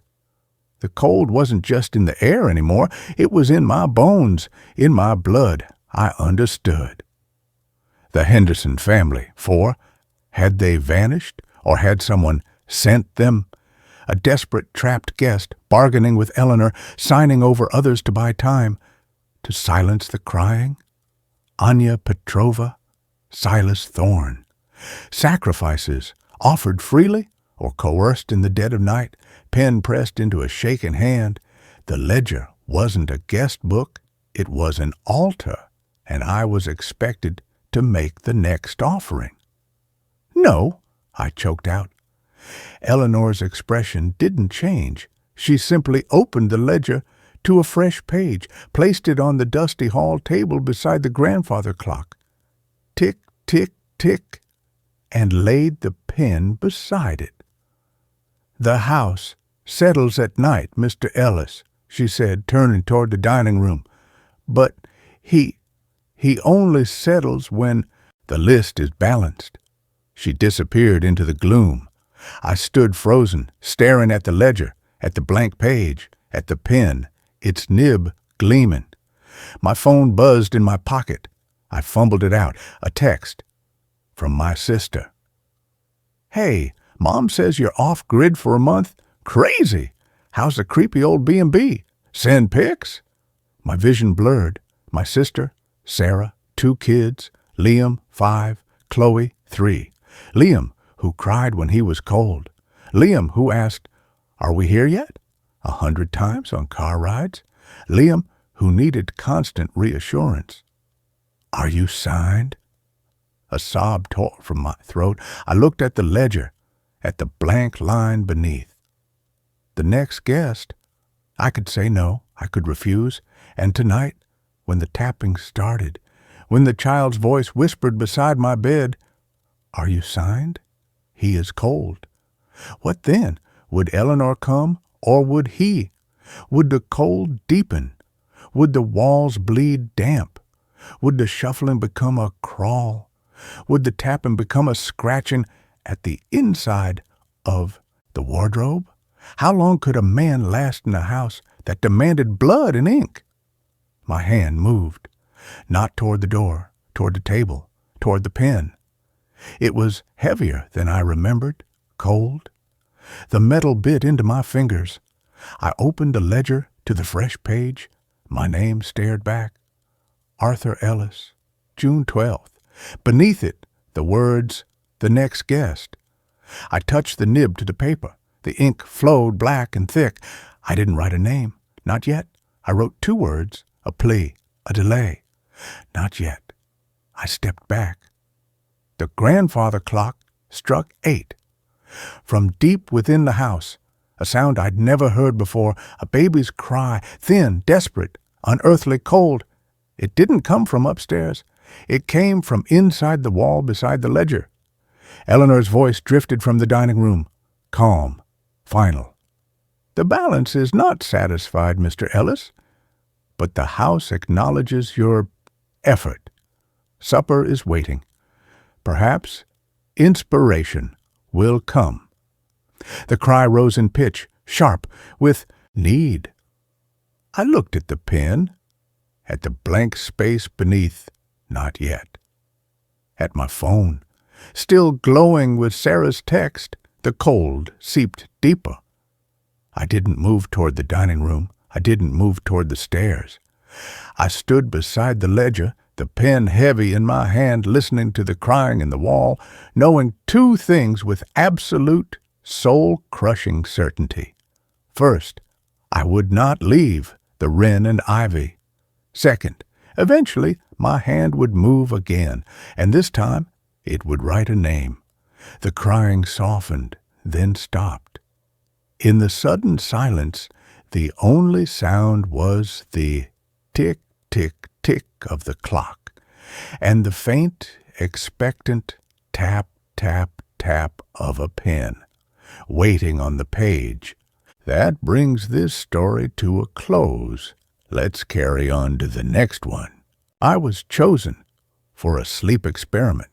No one told me I'd be the only subject left. The advertisement was unassuming, tucked between a plea for plasma donors and a gig for a part-time dog walker. It was printed in the bland sans-serif font of institutional efficiency. Volunteers needed for paid somnology study. Participants must be in good health, age 21-35, with no history of sleep disorders. Compensation, $15,000 for a 2-week commitment. $15,000.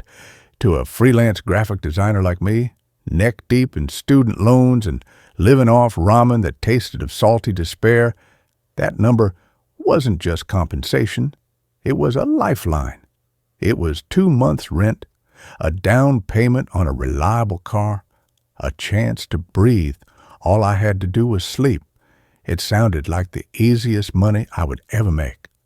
My name is Leo, and my capacity for optimism has always been my most dangerous flaw. The intake process took place in a sterile downtown office building that smelled of lemon-scented cleaner and quiet desperation. I sat on a plastic chair, filling out a questionnaire that probed every corner of my life, from my childhood fears to my current caffeine intake. One by one, we were called back to meet the man in charge, Dr. Alastair Finch. He was a man who seemed to have been carved from a block of granite and then polished to a high sheen.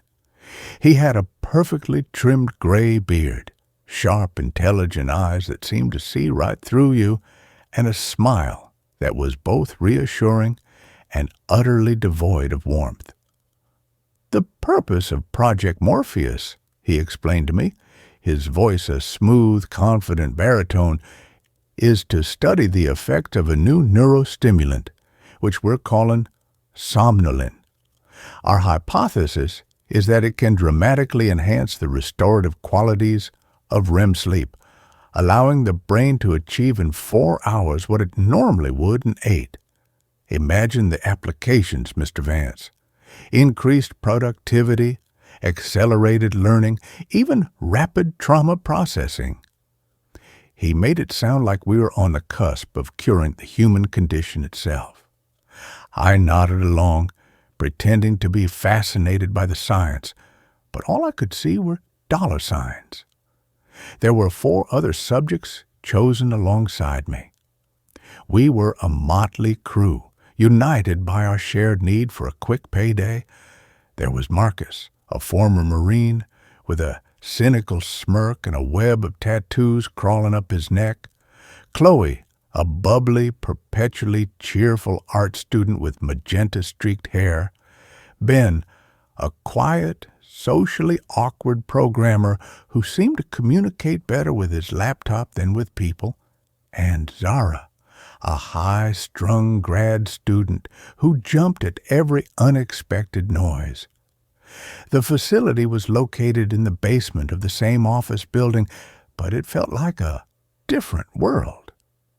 A series of heavy soundproof doors led us into a self-contained habitat, a windowless bunker of stark white walls, soft gray carpet, and recessed lighting that mimicked a 24-hour cycle. The air was cool and tasted filtered, recycled. We were completely cut off from the outside world. No phones, no internet. Our home for the next 14 days. Each of us was assigned a small, comfortable room. It contained a single bed embedded with a latticework of sensors, a small desk, and a camera mounted in the upper corner of the ceiling, a dispassionate, unblinking eye. Dr. Finch assured us it was only for monitoring our sleep patterns and ensuring our safety. A pleasant communal area with a kitchenette and a small library of pre-approved books and board games served as our living room. It was all designed to be calming, a sterile, controlled womb. But as that final door hissed shut behind us, locking us in, I felt a tremor of unease. It didn't feel like a womb. It felt like a tomb. The first few days were almost comically benign. We'd sleep in our sensor-laden beds and IV line taped to our arms, delivering what Finch called a microdose of somnolin. During our waking hours, which were strictly regulated, we underwent a battery of tests, memory games, logic puzzles, reaction time assessments. We'd fill out detailed questionnaires about our dreams, our moods, our energy levels. And at first, it was incredible. I'd never felt so rested. I would wake up feeling a profound sense of clarity, as if my mind had been decluttered and polished overnight. My dreams were vivid, cinematic. I dreamt of soaring over mountain ranges, of revisiting a perfect, sun-drenched day from my childhood. The others reported similar experiences. Chloe was dreaming up entire galleries of fantastical paintings. Ben claimed to have solved a complex coding problem in his sleep. We felt like pioneers of the mind.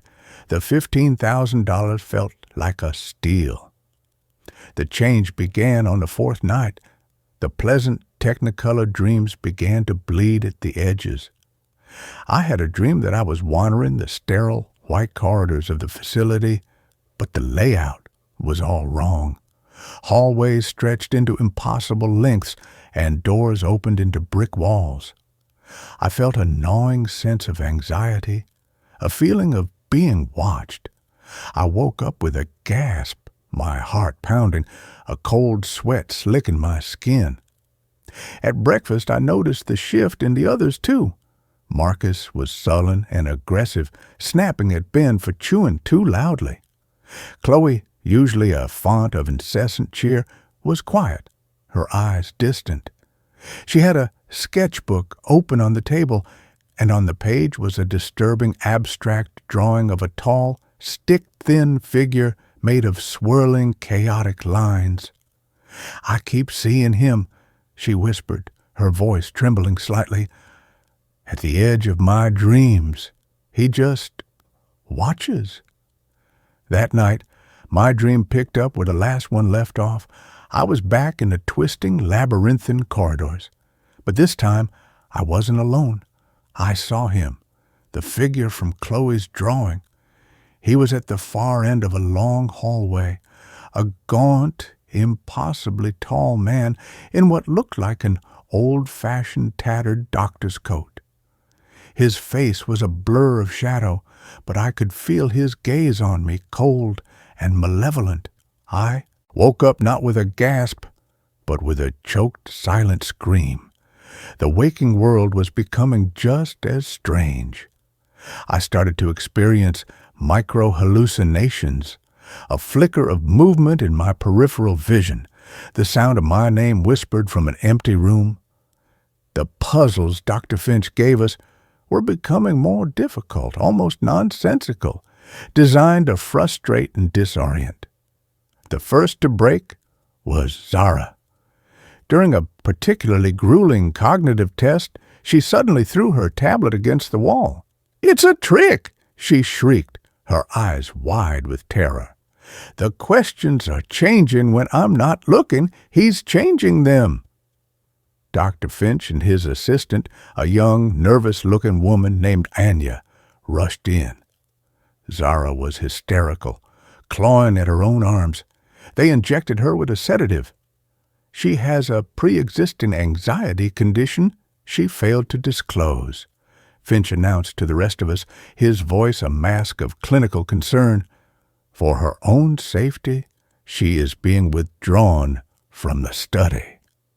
They carried her out. The heavy door hissed shut, and then there were four.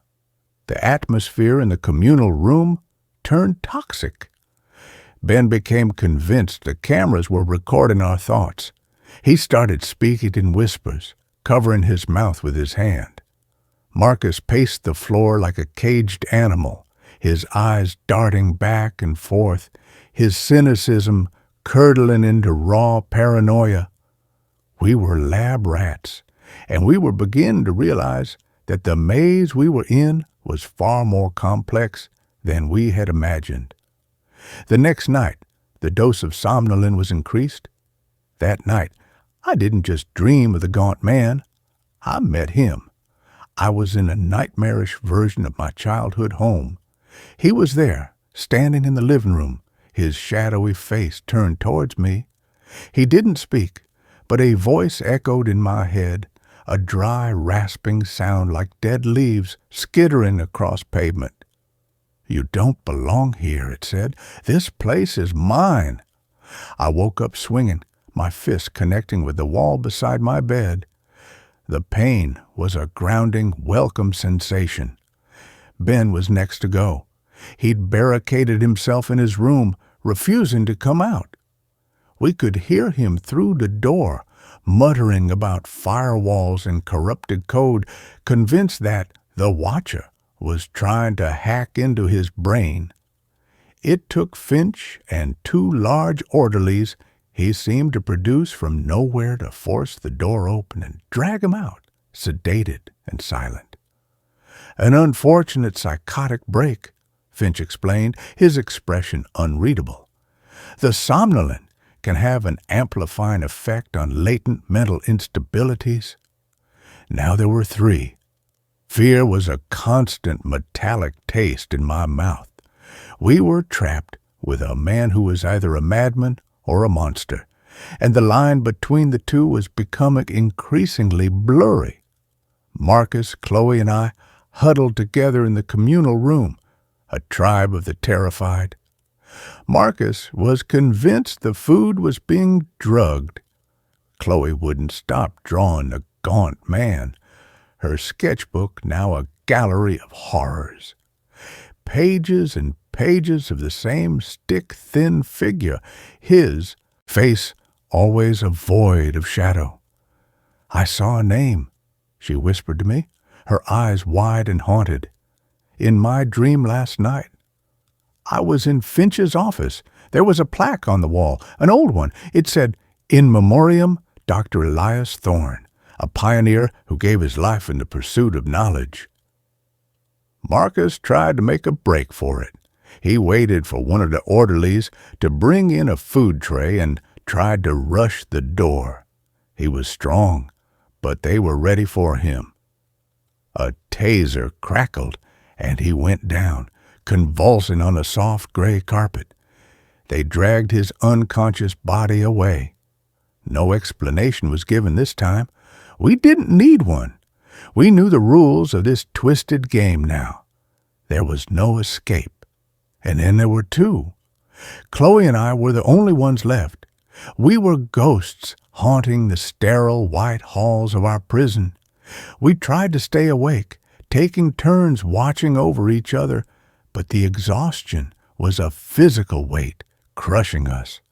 And the IV drips were mandatory. Anya, the assistant, would come in, her face pale and strained, and check the lines. I could see the pity in her eyes, but also the fear. She was as much a prisoner as we were. "He's getting stronger," Chloe mumbled, her head lolling against my shoulder. We were huddled on the sofa, a single blanket wrapped around us. "Thorne, I think he died here, in this facility. I think the experiment. It's not what Finch told us." That was the last coherent thing she said to me. The next time I saw her, she was asleep in her bed. But it wasn't a normal sleep. Her eyes were open, staring blankly at the ceiling. She was breathing, but she was gone, a shell. Anya came in to check on her and let out a small, strangled cry. Finch was right behind her. He showed no emotion as he shone a penlight into Chloe's unblinking eyes. "A catatonic state," he said, his voice as calm as if he were describing the weather. "A potential, though rare, side effect. It was all outlined in the consent form you signed." He turned his cold, analytical gaze on me. "Which means, Mr. Vance, that you are the last one, the most resilient, the perfect subject. The experiment can now proceed to its final stage." I was alone, the sole survivor of Project Morpheus. The full, crushing weight of that realization sent a shockwave of pure terror through me. I lunged for the IV in my arm, intending to rip it out, but an alarm blared through the facility, a piercing, deafening shriek. Finch's voice boomed from a hidden speaker. "I wouldn't do that, Leo, don't you see? We are on the verge of a monumental breakthrough. This was never about enhancing sleep. It was about mapping the landscape within sleep. Somnolence doesn't create dreams. It dissolves the barrier. It opens a door. His words hit me with the force of a physical blow. This wasn't a neurostimulant study.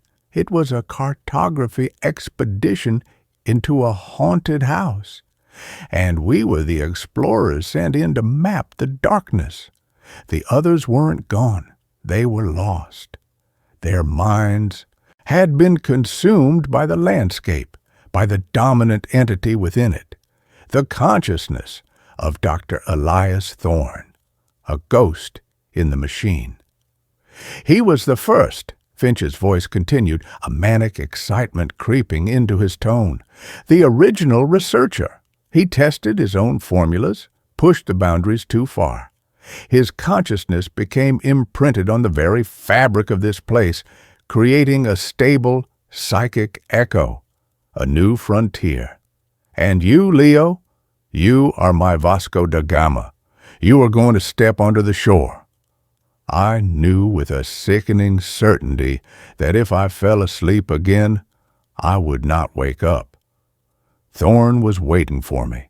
Finch was waiting to observe. I was a tethered goat, and the tiger was circling. I spent the next cycle, I couldn't tell if it was day or night, pacing my room, splashing my face with cold water, pinching myself, anything to stay awake. But my body was betraying me. My eyelids were lead weights. The white walls of my room seemed to soften and waver at the edges. The barrier was already dissolving. I saw him, not in a dream, but in reality. He was standing in the doorway of my room, a shimmering heat-hazed distortion in the air. The gaunt, skeletal figure of Elias Thorne. The dream was bleeding into the world, and in that moment of absolute terror, a strange, cold clarity washed over me. I couldn't fight Finch in the real world. I couldn't fight Thorne in this one. But if the barrier was gone, then the connection worked both ways. I couldn't run, but maybe I could fight back. I lay down on the bed. I let my eyes close. I let the crushing exhaustion pull me under. But this time, I didn't fall. I dove. I went into the dreamscape with a purpose. I found myself not in the corridors, but in what looked like an old, archaic laboratory. Beakers bubbled with black liquid, wires snaked across the floor like dead vines. And in the center of it all was Thorne. He was more solid here, more real. His face was a pale, skeletal mask of pain and rage. "You cannot win," the voice echoed in my head, a psychic roar. "I am this world." "Then your world is about to end," I thought back, focusing all my will, all my identity, into a single point of resistance. Finch wanted a show. I would give him one. I stopped fighting Thorne's influence and instead focused on the environment. I remembered the happiest day of my life, a trip to the beach with my family when I was a kid. I flooded the dark, musty lab with the memory, the brilliant, blinding sunlight, the sound of crashing waves, the smell of salt and sunscreen. The dreamscape recoiled. Thorne shrieked, clutching his shadowy head as the light burned him. The dark lab flickered, the beakers and wires replaced by sand and seashells. "This is my mind," I projected, pouring all my anger, my fear, my desperate will to live into the thought. "My dream, and you are not welcome here." I focused on the machines, the sophisticated monitoring equipment I knew was attached to me in the real world. In the dream, I imagined them overloading. I visualized the main console in Finch's control room, the one I had only glimpsed on a schematic. I pictured the screens cracking, the wires sparking, the whole thing erupting in a shower of electrical fire. I poured every ounce of my focus into that single, destructive image. A sound jolted me, a real sound, an alarm, the smell of smoke. My eyes snapped open. I was back in my room. The facility's emergency lights were flashing, casting the white walls in a hellish red glow. The speaker on the wall was crackling with static. I had done it. I had created a feedback loop, my mental projection of destruction causing a real-world overload. My door hissed open. Anya stood there, her face white with terror and resolve. "Go!" she screamed. "The main breaker blew.